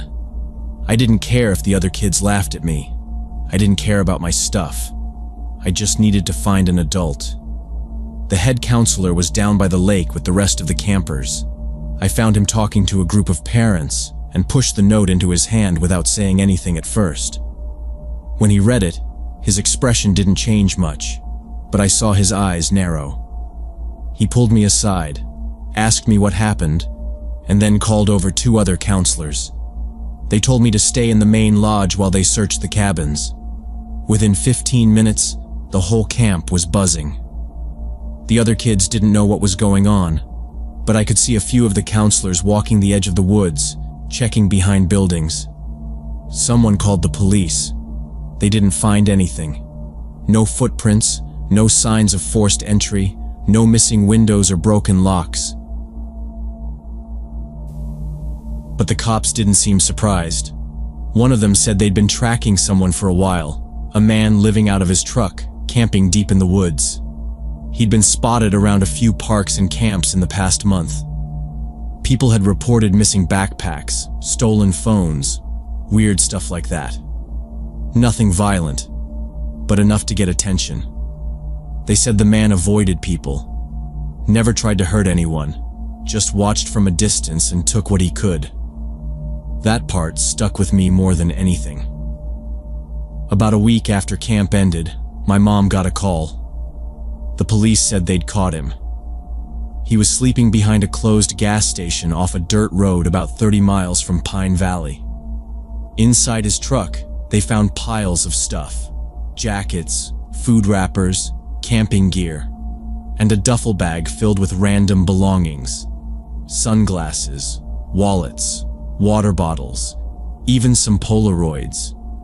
They matched some of the missing items reported by other camps. In the bag was also a list, handwritten. The list had names, first names only, but beside each one was a city or a street. They found Tom Riverview written in the middle of the page. That's me. That's my street. I didn't sleep much after that. I'd lie in bed listening for footsteps, thinking every sound outside was him. My dad installed motion lights in the backyard, and my mom started checking the doors twice before bed. I stopped going anywhere alone for a while.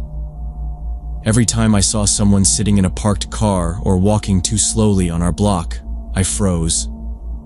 The police never figured out how he got the addresses. Maybe he stole mail from backpacks. Maybe he just watched long enough to learn things. I'll probably never know. What I do know is that some people don't chase you right away. They wait. They stay quiet. They learn your patterns. And then they get close. Closer than you think.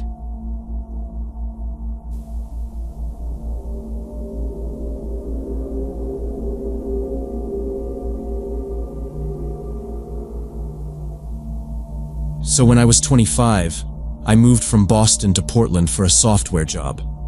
I kept my Massachusetts plates because I was too lazy to deal with the DMV paperwork. One evening after a long day of coding, I stopped at this little corner store near my apartment for energy drinks. It was one of those places where the floors always felt sticky, and everything was lit with these pale blue fluorescent bulbs that made your skin look sick. I parked in the far corner of the lot, next to a dumpster that reeked of something sour. I was reaching for a Red Bull when I heard someone behind me say, "East Coast, huh?" I turned around and saw this older guy, probably mid-60s. He had a gray windbreaker, balding head, and pale, watery eyes. I said yeah, and he smiled like that meant something. He asked me if I was from Boston, and I said I was. Then he asked how long I'd been in Portland. I told him just a few months. He nodded like he understood everything about me from that one answer. Then came more questions. Was I here alone? What kind of job did I have? What neighborhood was I living in? Did I miss home? At first I thought he was just being friendly. People in Portland are weird sometimes, but not usually threatening. Still, the questions kept coming, and they were getting way too specific. I started giving one-word answers, shifting my feet toward the register, hoping he'd take the hint. He didn't. He just kept smiling. Not big, not creepy, just a small, tight line across his face, like someone practicing. He stepped a little closer when I went to the counter. I paid cash, took my bag, and walked out without saying anything else. I didn't look back to see if he was behind me, but I heard the automatic doors slide open right after I pushed through them. I kept my head down and walked to my car. When I opened the door, I checked the glass for his reflection. He was walking toward a dark sedan parked 3 spaces away. He didn't have any bags. He hadn't bought anything. That part stuck with me. He'd been inside the store when I arrived and didn't pick up a single item, just walked around until I showed up. I got in, locked the doors, and started the engine. He sat in the driver's seat of his car, staring straight ahead. I put the car in reverse and backed out slow. As I turned onto the main road, I glanced in the rearview mirror. His headlights came on. He pulled out a few seconds after me. Not too fast, not too slow. Just enough to stay a car length behind. I told myself it didn't mean anything. He could be heading the same direction. Maybe he lived nearby. But my exit was pretty random. A right turn into a residential street that looped around to nowhere. Mostly older houses with junky yards and broken sidewalks. No reason for anyone to go that way unless they live there. He turned too. That set something off in me. I took the next left without signaling, then another right past a row of duplexes. The sedan stayed right behind me, always a little too smooth on the turns. Never rushed, never slowed. My grip tightened on the wheel. I cut across a four-way stop without even pausing. He rolled right through behind me. At that point, I wasn't pretending it was a coincidence anymore. I pulled into a random driveway, shut off my lights, and killed the engine. I left my hand on the key. The sedan passed by, slow enough for me to see his profile. He didn't glance over, just kept going. I sat there, waiting, watching the rearview mirror. 10 seconds, then 20. No brake lights, no reverse lights. I counted to 60, then started the car and backed out. I didn't go home. I made 3 more turns in different directions, then drove to a gas station a few miles away that had a camera pointed at the pumps. I parked under the light, engine still running, and watched the street. 3 minutes later, that same sedan rolled past again, slower this time, like he was checking each car. That's when I realized he hadn't lost me. He was waiting. He knew I knew. I drove through several neighborhoods I didn't recognize, cutting through side streets and looping around blocks, checking my mirrors at every turn. The sedan kept following. Not too close, not too far, always just about 2 car lengths behind. It didn't matter if I slowed down or sped up. He adjusted perfectly. My hands were sweating on the wheel, and my mouth was dry. I thought about calling 911, but I didn't know what I'd even say. He hadn't done anything illegal yet, just driving. I passed a gas station, then another, but I didn't stop. I didn't want to trap myself in a parking lot. I thought about driving to a police station, but I was way out of my area. I didn't know this side of Portland, and my phone was dead. Left it charging at my desk after work. The idea of pulling over to ask someone or check a map made me feel sick. After 20 minutes of this, of random lefts and rights, dead ends, and looping back on myself, I made a hard right down a narrow residential street. At the corner of my eye, I saw his headlights slow. Then he turned off in the other direction. Just like that. Gone. I didn't believe it. I made 2 more turns, parked behind a church, and waited. Nothing. 10 minutes. Still nothing. I started the car again and took a route I'd never used before, circling aimlessly for another hour and a half.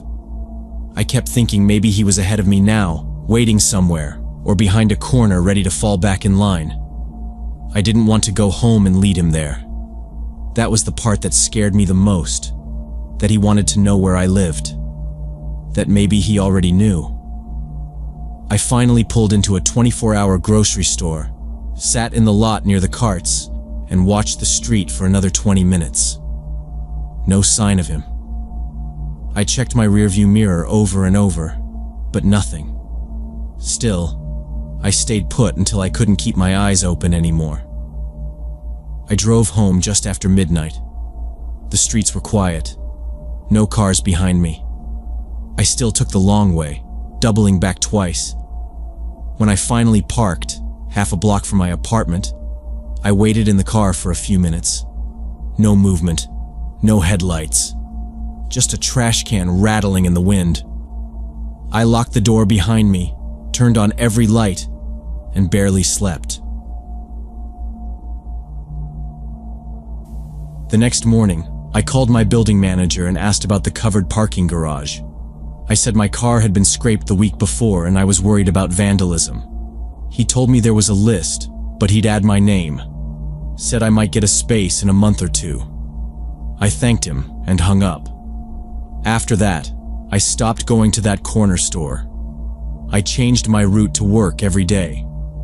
Sometimes I left early and drove past the entrance to see if anyone was watching. I started parking a few blocks away, walking different streets, leaving at different times. I didn't go out after dark unless I had to. Weeks went by, then months. Nothing happened. Still, I checked every car behind me. I always looked in the windows before unlocking my own. If I saw the same car twice in a day, I'd take another turn. I stopped telling myself I was being paranoid. I just called it staying aware. Eventually, I got new plates, Oregon ones. I moved into a newer apartment complex across town, one with underground parking and keycard access. I threw away the spare keys I never used and bought blackout curtains for my bedroom. I never saw the man again. Months later, after I'd finally reported what happened, a detective called me back. Said they'd had a few similar reports over the past year. All vague, just someone getting followed, mostly people with out-of-state plates. Nothing violent ever happened, and no one ever got a plate number. But it was enough that they started looking into it. After my report, the incident stopped. He said some people look for out-of-state plates because they assume you're new, that you don't know the area well, that you won't know if a turn takes you to a dead end, or how far you are from the nearest help. It made sense in a way that only made it worse. Now, every time I move somewhere new, I change my plates immediately. I check every mirror, every shadow, every time I drive after dark. I know he's probably long gone, maybe never coming back. But I also know this: he wasn't following me to talk.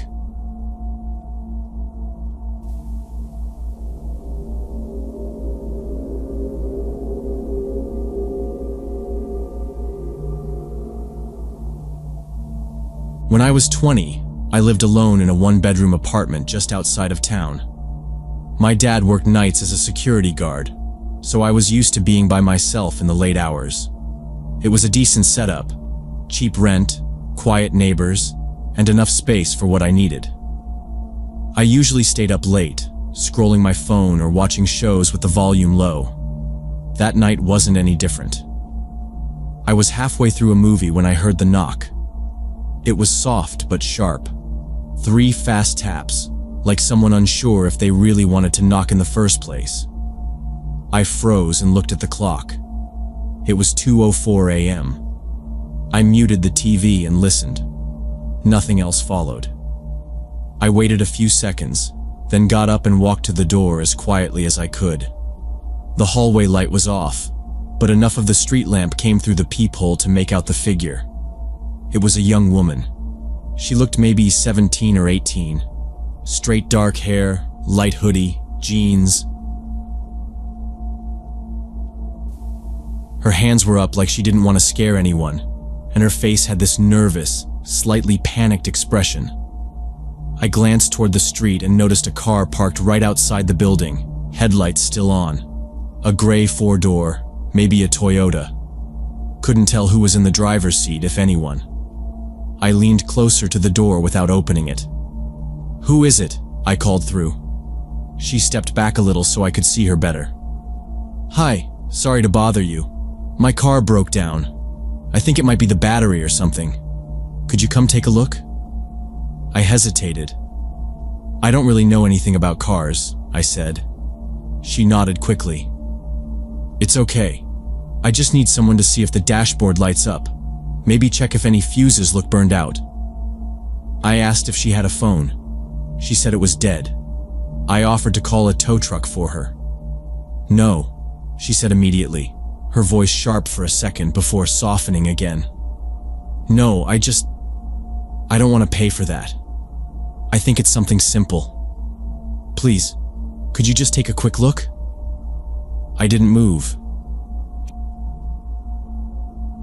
She didn't seem drunk or high, and she didn't look like she was faking distress either. But something was off. Something small I couldn't put my finger on. I told her again I wasn't comfortable going outside, and that I could give her the number for roadside assistance. She looked over her shoulder at the car, then back at me. "I just need someone to check. I promise I'm not trying anything." Her voice sounded too rehearsed. She said it like she'd practiced it. I apologized and told her again that I wasn't coming out. Then I gently shut the door. I didn't lock it right away. Just kept my eye to the peephole. She stood there for another few seconds, then turned and walked back to the car. I figured that was it. She'd get in, maybe try the engine again, maybe try another apartment. But what she did next stayed with me. She opened the back passenger door, not the driver's door, and climbed in. A second later, the car pulled away.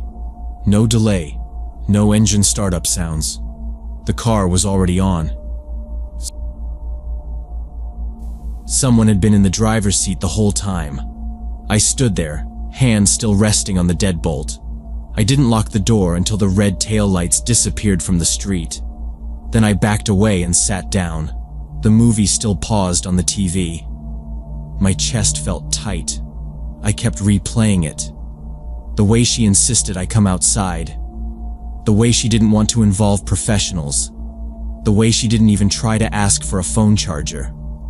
Most of all, the way she never once touched the driver's door.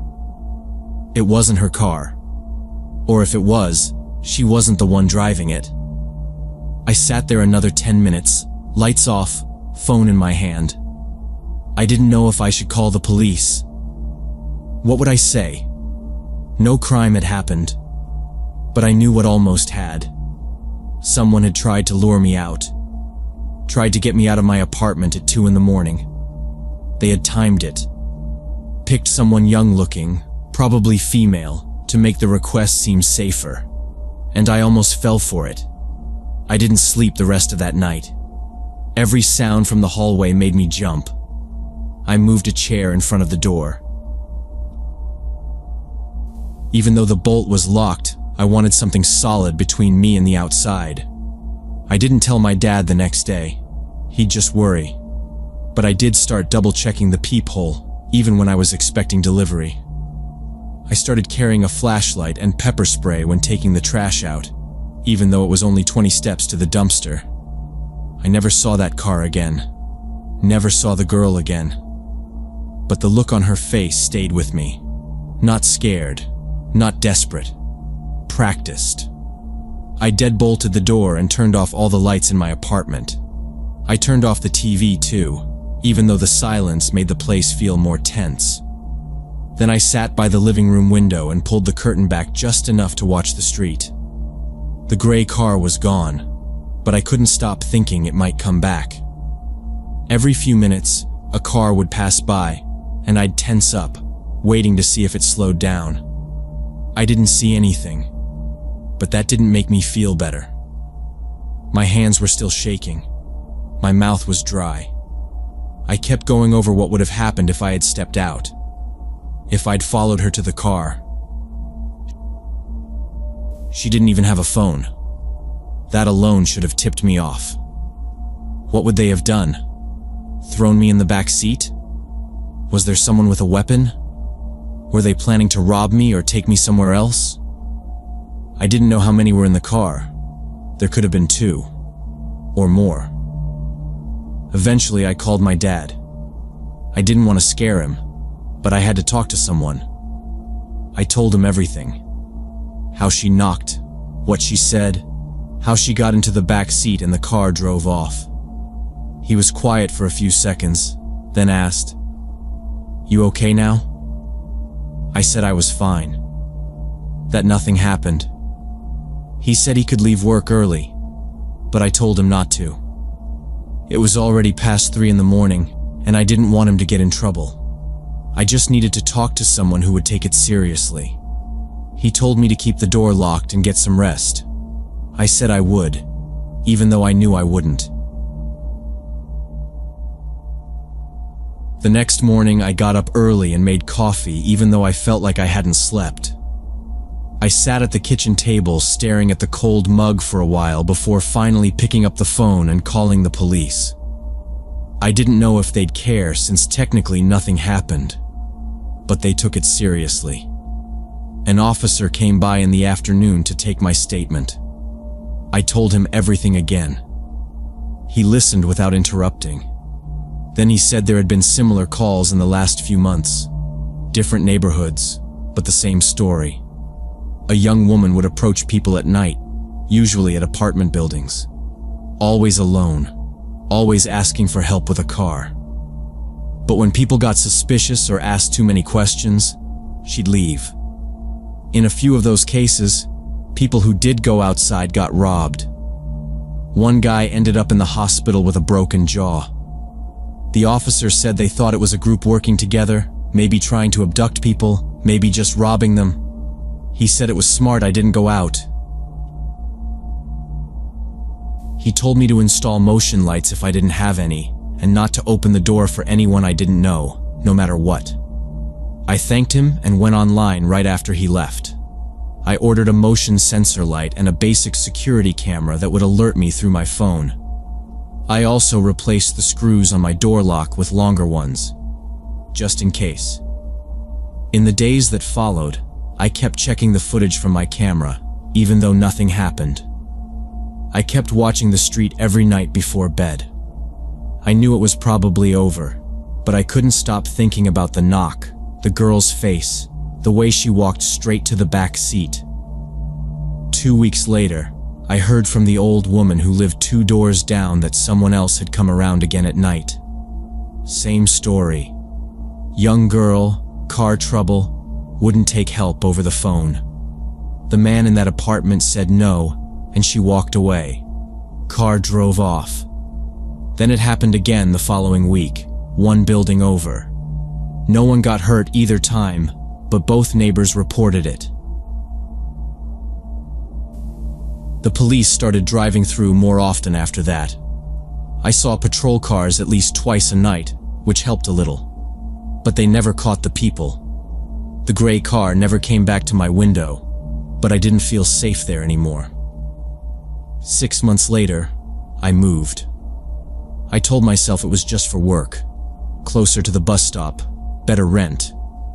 But that wasn't the full reason. Every time I walked past my old window, I thought of that night. I thought of how easily I could have opened the door, how different things could have gone. I haven't had anything like that happen again, but now I check every door twice before answering. I installed a peephole in my new place, even though it already had a camera. I don't care what someone looks like, how young or scared they seem. If I don't know them, I don't open up. People say trust your gut, and they're right. But what they don't say is how easy it is to second-guess yourself in the moment. You think, maybe you're being rude, maybe you're overreacting. But that hesitation is what people like that count on. They use kindness against you. That's the worst part. I still think about her sometimes. The girl at my door. I wonder if she was really scared once too, or if she's always been the bait.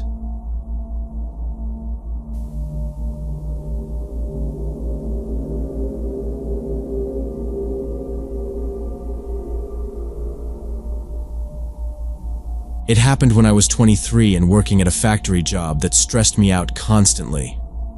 I was on the evening shift, stacking and sorting parts on the line, 10 hours a day, 6 days a week.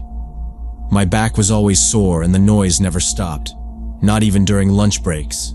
The machines screamed and clanked in my ears even when I was trying to sleep.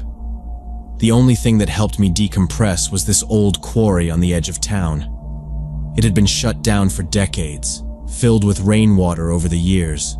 and nobody went out there anymore. There was a metal walkway bridge that spanned across the narrowest point, rusted but still intact. It felt hidden, cut off from everything else. No houses, no businesses, just trees and gravel and silence. I started walking there late at night, usually around midnight after my shift ended. I liked the way the air cooled down and the stars came out over the water. The trees rustled sometimes, but that was it. No people, no cars. Just me and the water. I'd sit on the edge of the bridge, legs hanging off the side, smoke a cigarette and just listen to the stillness. It became a routine. Every night I wasn't too tired, I'd walk the 20 minutes from my apartment through the edge of the industrial district, cut through a gap in the fence behind the old feed mill, and follow the dirt path to the quarry.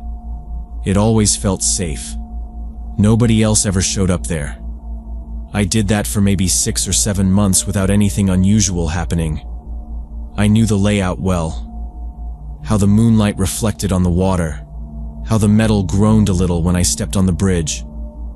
It wasn't comfortable, but it was mine. One night in early October, I got off work around 11:45 and headed straight there. It was colder than usual, and the trees were starting to thin out with the season. I remember my boots crunching on the gravel louder than normal. As I got close to the quarry, I noticed the air felt different. Still, but tense somehow. Like the kind of silence you get before a thunderstorm, even though the sky was clear. As I came around the bend and the water came into view, I saw something that made me stop. There was a person up in one of the oak trees near the bank. He was standing on a thick branch, maybe 10 feet off the ground, completely naked. His arms were hanging limp at his sides, and his head was tilted slightly forward, eyes locked on a patch of dirt in front of the tree. He wasn't moving. I thought maybe he was about to jump. That was my first instinct. I raised my voice and called out, "Hey man, you all right?" Expecting him to maybe flinch or look startled. He didn't. He just slowly turned his head toward me, like he was noticing me for the first time. His eyes were wide and bloodshot, his face streaked with dirt or something darker. His hair was long and matted, sticking to the sides of his face and neck. He didn't blink.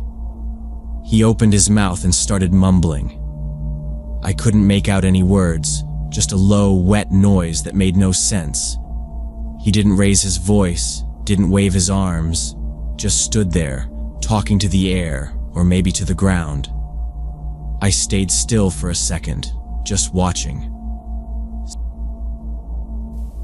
Something about the way he moved, or didn't move, felt off.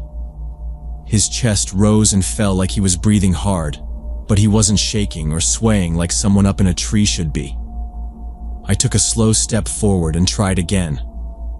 "You need help? You want me to call someone?"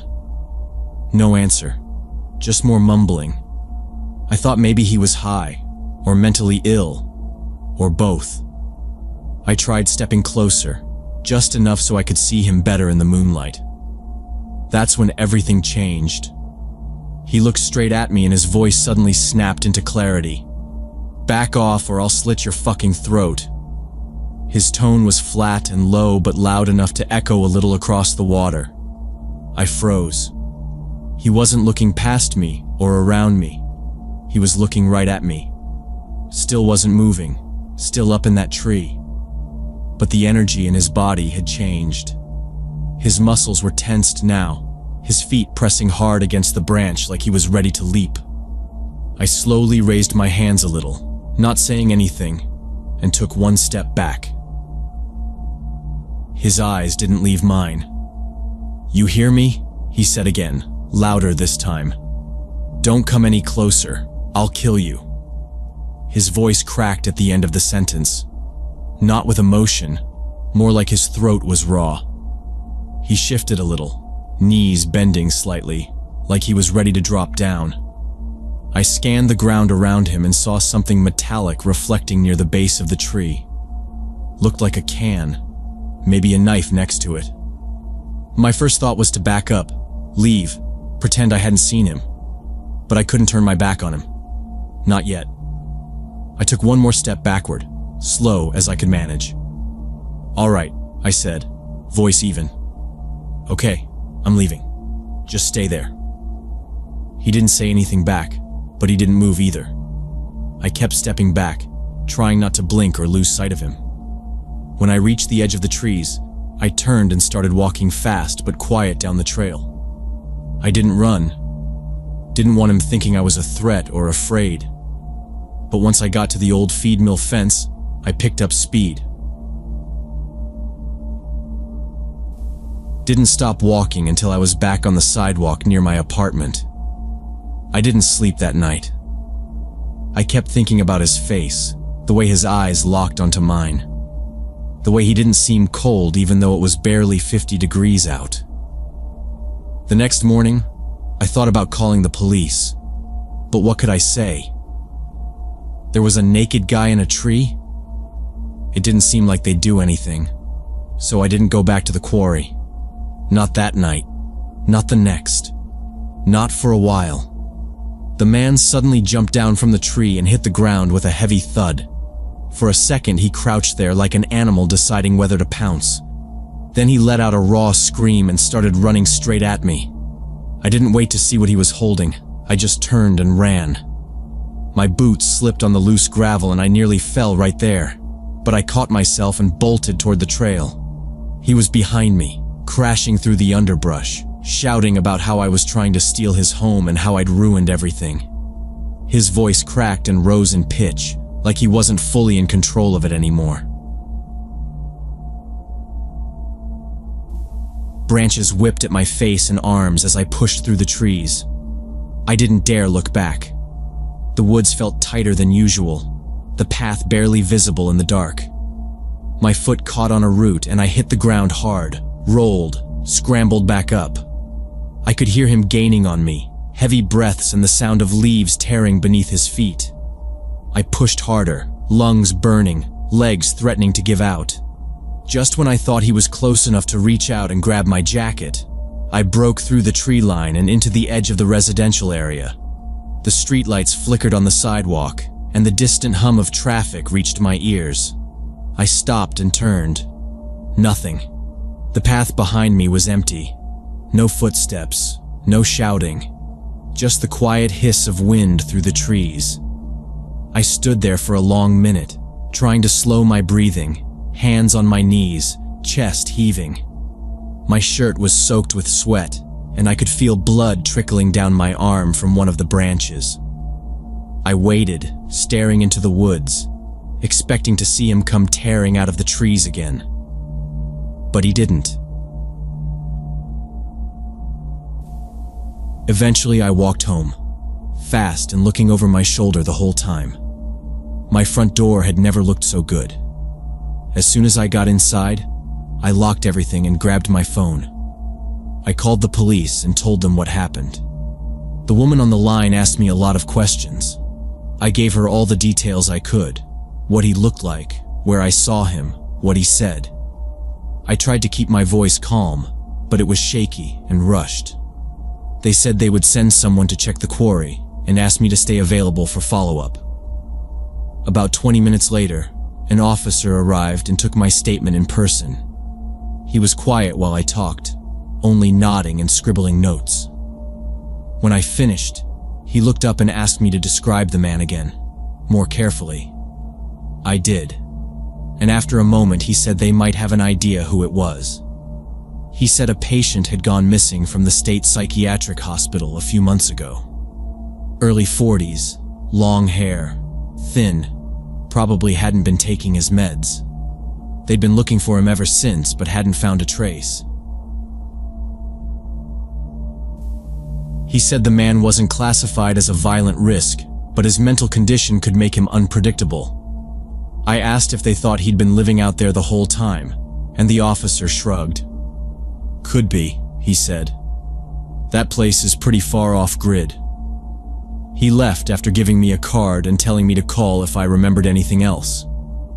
I didn't sleep much that night. Every time I closed my eyes, I saw him standing in the tree again. I kept hearing the way he screamed when he jumped, like something had snapped completely loose inside him. I left the porch light on until sunrise. A week later, the police called me back. They'd found the man. A hiker had reported someone throwing rocks into the water and muttering loudly. Officers responded and found him crouched near the edge of the quarry, filthy and barefoot, clothes shredded. They approached carefully and managed to talk him down without incident. They took him back to the hospital where he was being held for evaluation. The officer told me he'd probably been living in those woods for months, stealing food, drinking from the quarry, building little shelters out of tree limbs and trash bags. They found a small pile of broken metal pieces and rusted tools near where he'd been staying, things he'd collected or maybe used for protection. One of the officers told me straight out, "You were lucky. He was carrying a sharp strip of sheet metal when we got to him. Looked like it was wrapped in cloth, maybe as a handle. Could have gone real bad if you hadn't run." I didn't know what to say to that. I just nodded and thanked them for the call. I haven't been back to the quarry since that night. I don't even like driving near that part of town. I found another place to walk, small park near the library, well lit and close to the main road. It's not as quiet, but that's a good thing now. Sometimes I think about how many nights I must have sat out there while he watched from the trees. How long he'd been there before I noticed. You always think danger will look a certain way. Someone breaking in, a shadow in the alley, a stranger on the street. But sometimes it's just a man in a tree, watching, waiting, convinced you've stolen something from him. And sometimes the scariest people aren't the loudest or the strongest. They're the ones who've already lost everything and have nothing left to be afraid of.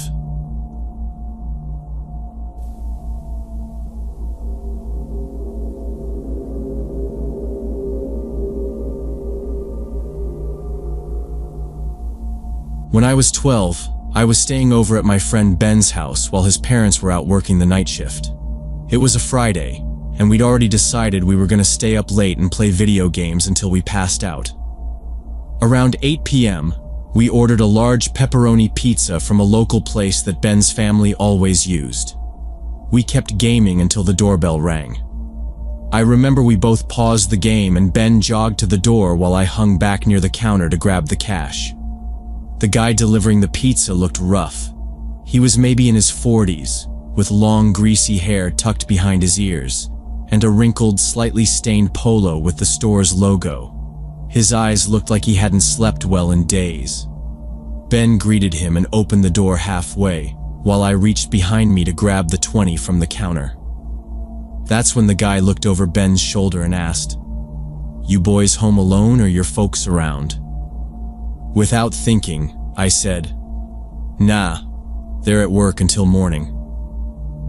I didn't even look at him when I said it. I was counting the bills, trying to get the tip right. But when I looked up, he was staring at me. Not just looking, staring. Like his whole face had changed. His posture, his eyes, even the way he was breathing. There was a weird stillness about him now, like he was more awake all of a sudden. Then he gave this slow, stretched smile that made something tighten in my chest. He didn't hand the pizza box over right away. Just stood there holding it with both hands.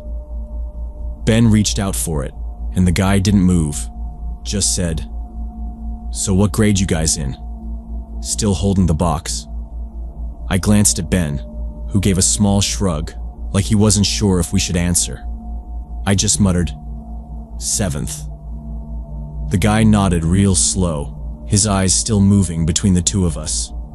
"Got girlfriends?" he asked. There was no friendliness in his tone. It was weirdly flat, way too personal for a pizza drop. I stepped forward a little, ready to just take the box and shut the door.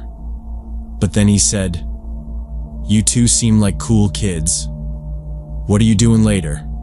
I get off my shift around midnight. We could hang out." His smile widened again, but his eyes didn't change. It wasn't a joke. He meant it. I could tell Ben was thrown off too. He kind of laughed and said, no thanks, we're good." The guy's whole vibe got worse after that, like he didn't like being turned down. He said, "Come on, just for a bit. I know a spot. You guys ever sneak out?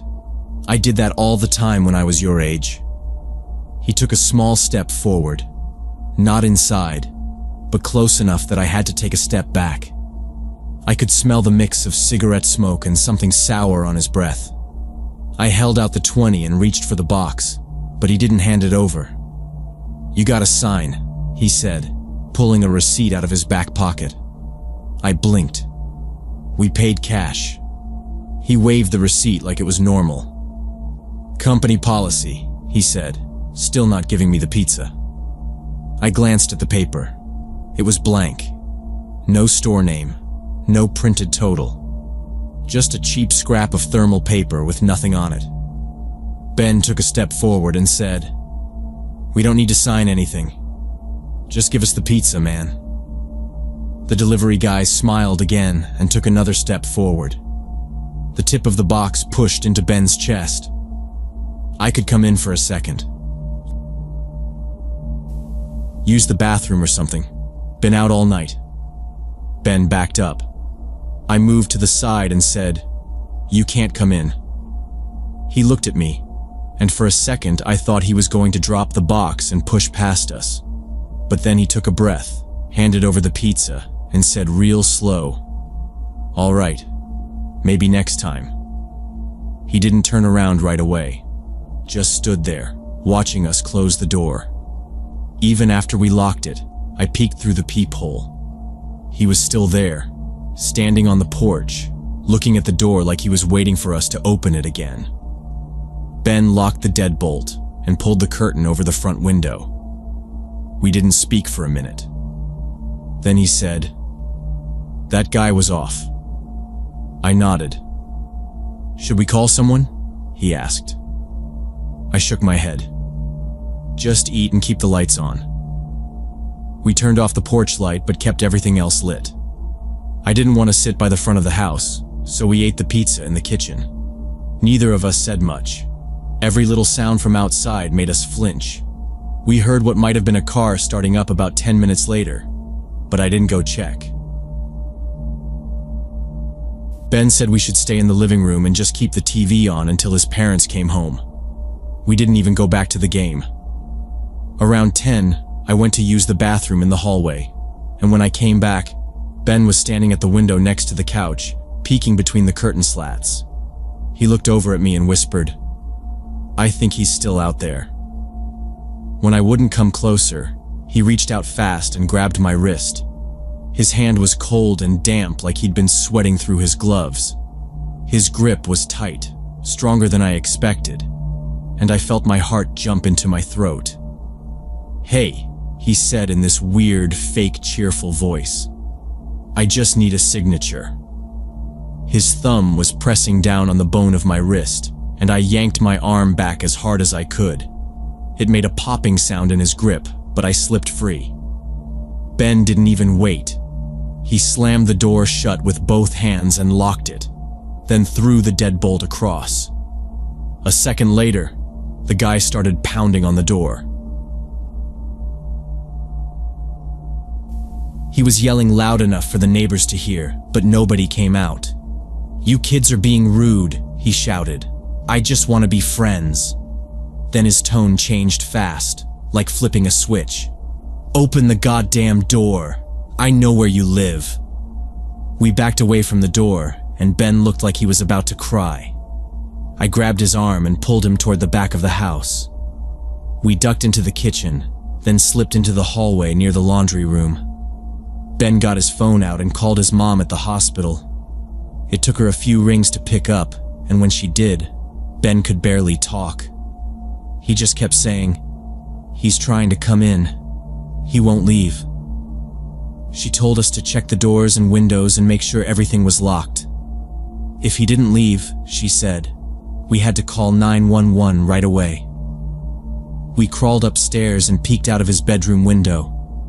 The guy had walked back to his car, but he wasn't driving away. He just sat there in the driver's seat with the engine running and the headlights off. He was staring at the house. Just staring.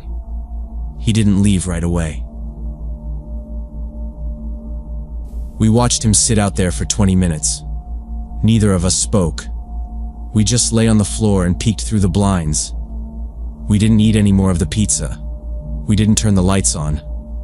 When he finally drove off, we didn't relax. We stayed awake, waiting for the sound of his car to come back. Ben turned the lock on his bedroom door, even though we were already locked in the house. His parents came home a little before 11.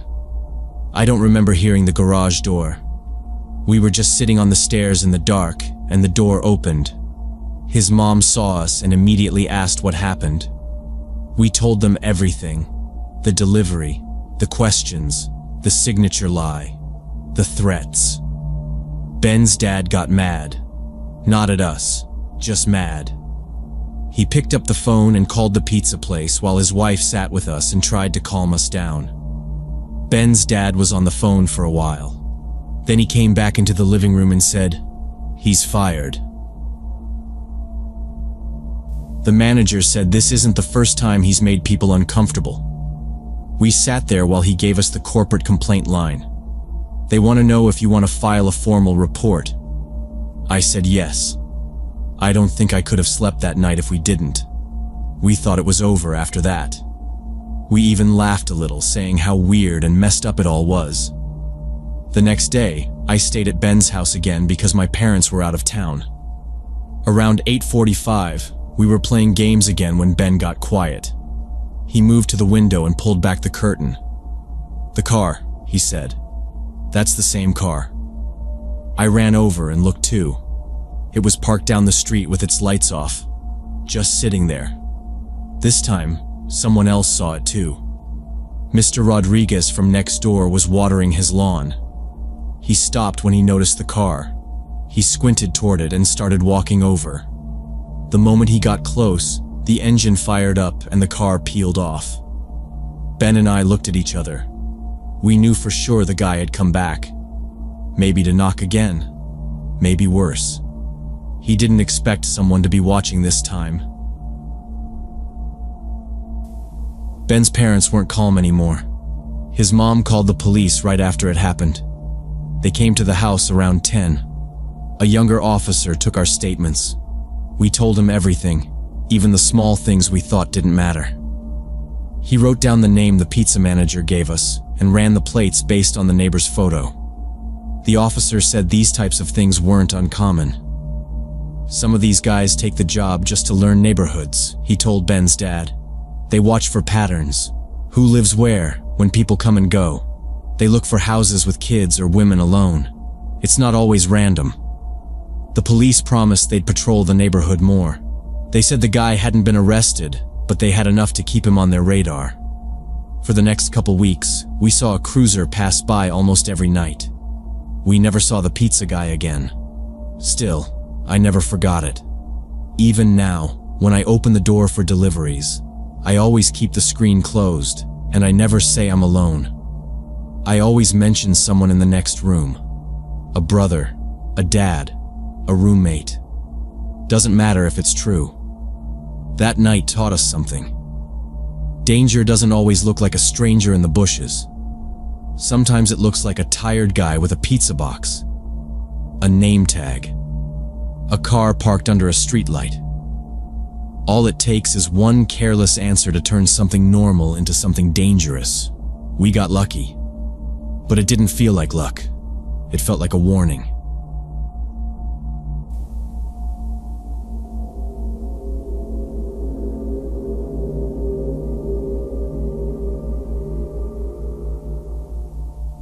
When I was 15, I started getting rides home from school with my classmate Austin. His mom, Cindy, worked nearby and passed my street on her way home, so it made sense. At first, she was just a regular mom, chatty, always asking how school was, if we had any big tests coming up, that kind of thing. She'd offer us granola bars or comment on the traffic. Nothing weird. But after a few weeks, the conversation started to shift. She'd joke about how cute Austin and I looked together, or say things like, "You two would make a perfect couple." Austin would groan and tell her to knock it off, which only made her laugh harder. I thought she was just one of those embarrassing moms who couldn't resist teasing their kid about dating. I didn't take it seriously. Then she started asking me questions. Not normal ones like about classes or clubs. She asked if I had a boyfriend, if I was dating anyone, what kind of guys I liked. I'd try to give short answers or change the subject, but she'd keep pushing. One time, I said Austin and I were just friends, and she gave me this long, disappointed look before saying, "Well, maybe you'll change your mind." She said it with a smile, but it didn't feel like a joke anymore. Austin didn't talk about it much, but I could tell he was getting uncomfortable too. He'd try to distract her during the ride or play music loudly, but she'd still find a way to bring it back around to us. How we'd look so cute together at prom, how he told her I was really smart, how we'd have beautiful kids one day. Stuff like that.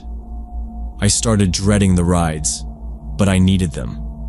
My parents couldn't pick me up, and the buses were unreliable, especially in bad weather. Then things shifted again. I started running into Cindy outside of school. At first, I thought it was just coincidence.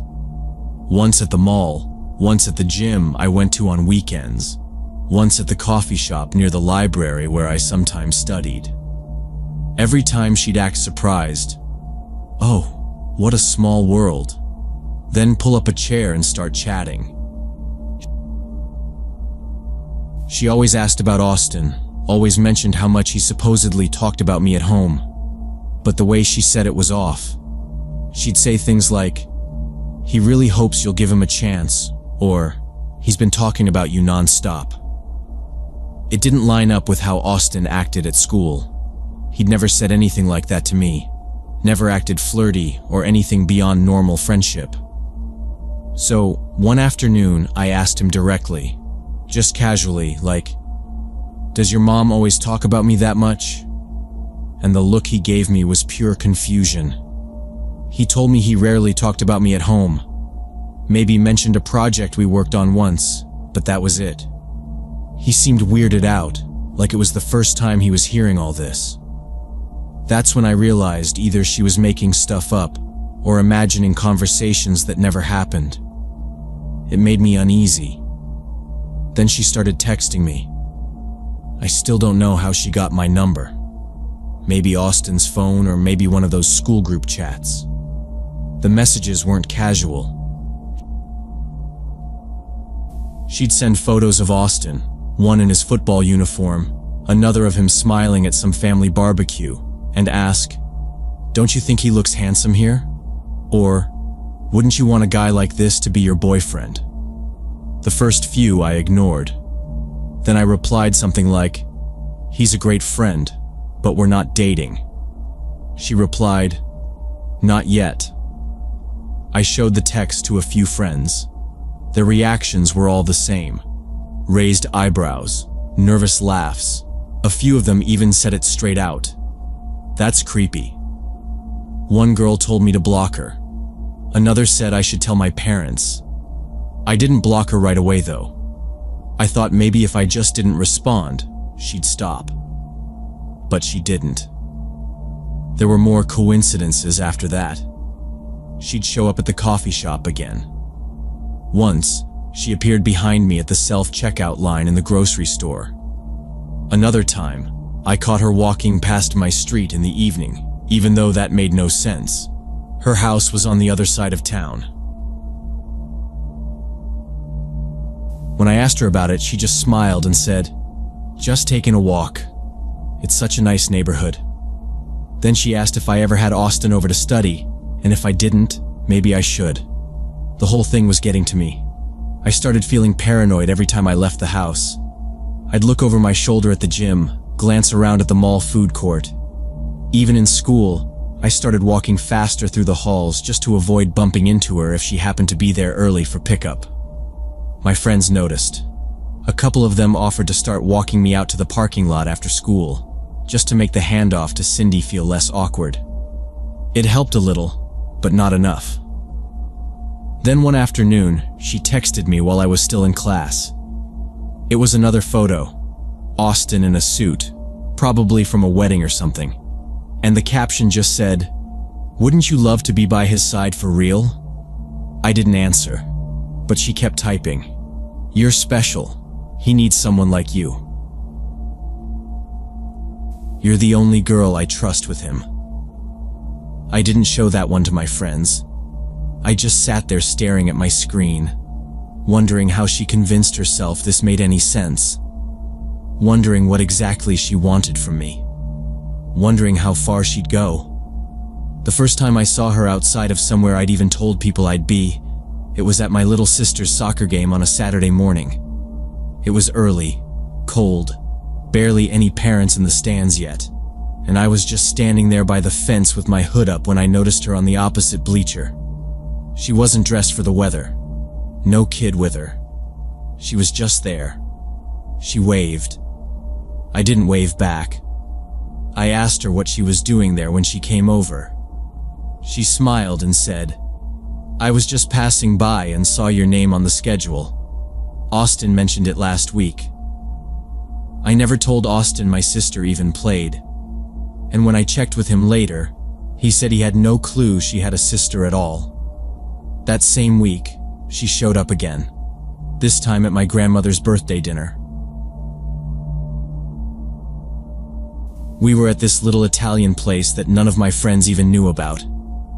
I was walking back from the restroom when I saw her near the entrance, looking at the menu like a customer. I froze. She didn't see me that time. I ducked back to the table and told my mom right away. By then, it was starting to feel like something was seriously wrong.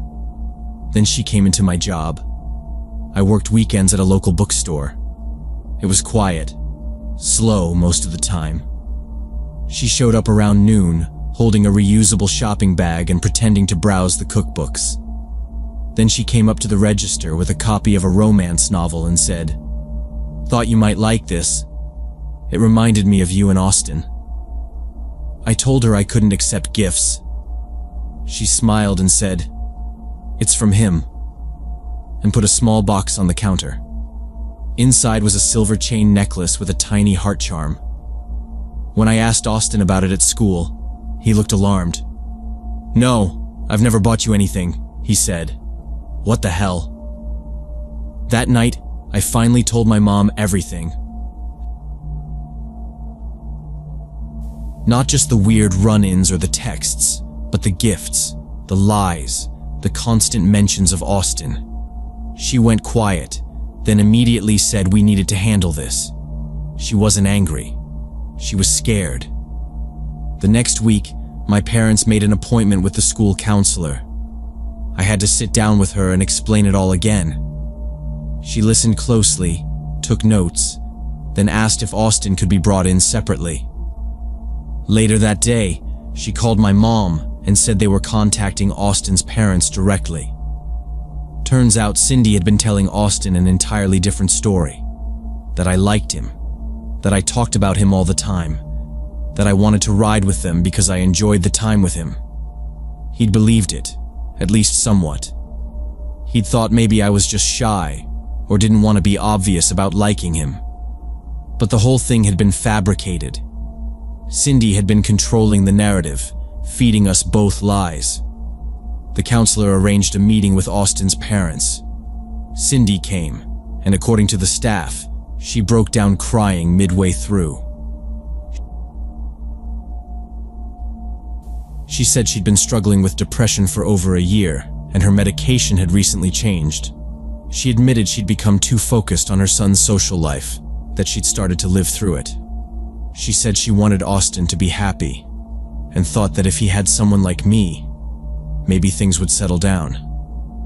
Maybe it would make her feel normal again. Austin was moved to a different carpool immediately. Cindy was told she wasn't allowed to contact me anymore. The school warned her formally that if she approached me again, at school or anywhere else, they would involve law enforcement. I didn't see her after that. Not once. Austin apologized every time he saw me for weeks. He was embarrassed, kept saying he had no idea. I told him I knew. It wasn't his fault. We stayed friendly, but the closeness we had before never really came back. It wasn't his doing. It was just hard to ignore what had happened. Over the next few months, I heard she started therapy. Her medication was adjusted again. Teachers said she looked more put together at pickup. Austin didn't talk about her much. I think he just wanted to forget it all. For a long time after that, I had trouble trusting adults I didn't know well, especially the ones who acted too friendly too quickly. I'd think back to those car rides and remember how subtle it all seemed at first. A comment here, a joke there. Nothing that set off alarms until it was way past normal. What hit me later was how it could have gotten worse. If I hadn't told my mom, if Austin hadn't admitted what his mom had been saying, I don't know how far she would have taken it. She believed something that didn't exist, and she built a whole routine around it. Gifts, appearances, messages. It felt like she wanted me to become a character in a story she had made up. And when I didn't play along, she kept trying to force it. Looking back, I don't hate her. I don't even feel angry. I feel unsettled by how easy it is for something like that to go unnoticed. If I hadn't said anything, she would have kept going. Maybe even tried to turn Austin against me. Maybe worse. The biggest thing I took away was this. Sometimes people act wrong because they're hurting, but that doesn't mean you have to stay quiet, even when they're older or polite or someone's parent. If someone makes you uncomfortable, it's okay to speak up. And you should. Because by the time you're asking yourself if it's weird, it probably already is.